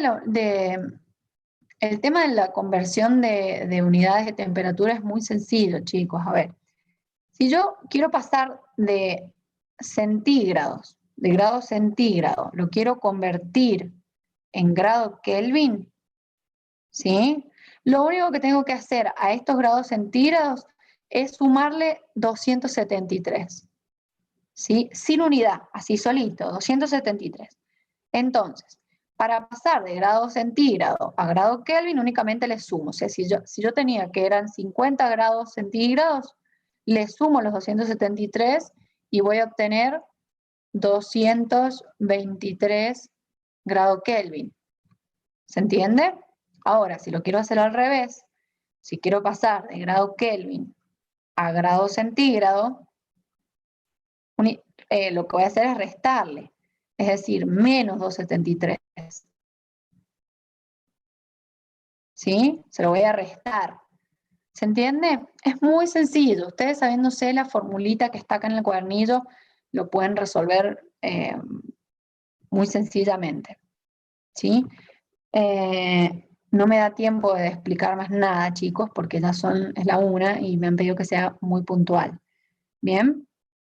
Antes del examen, sí, yo les vamos a hacer un repaso y vamos a decir, bueno, esto va, esto no va. ¿Bien? Dejamos acá, entonces, traten por favor de conseguir el cuadernillo, ¿sí? Y ir estudiando para que después no se les junte todo. Bien, el examen creo que es el 12.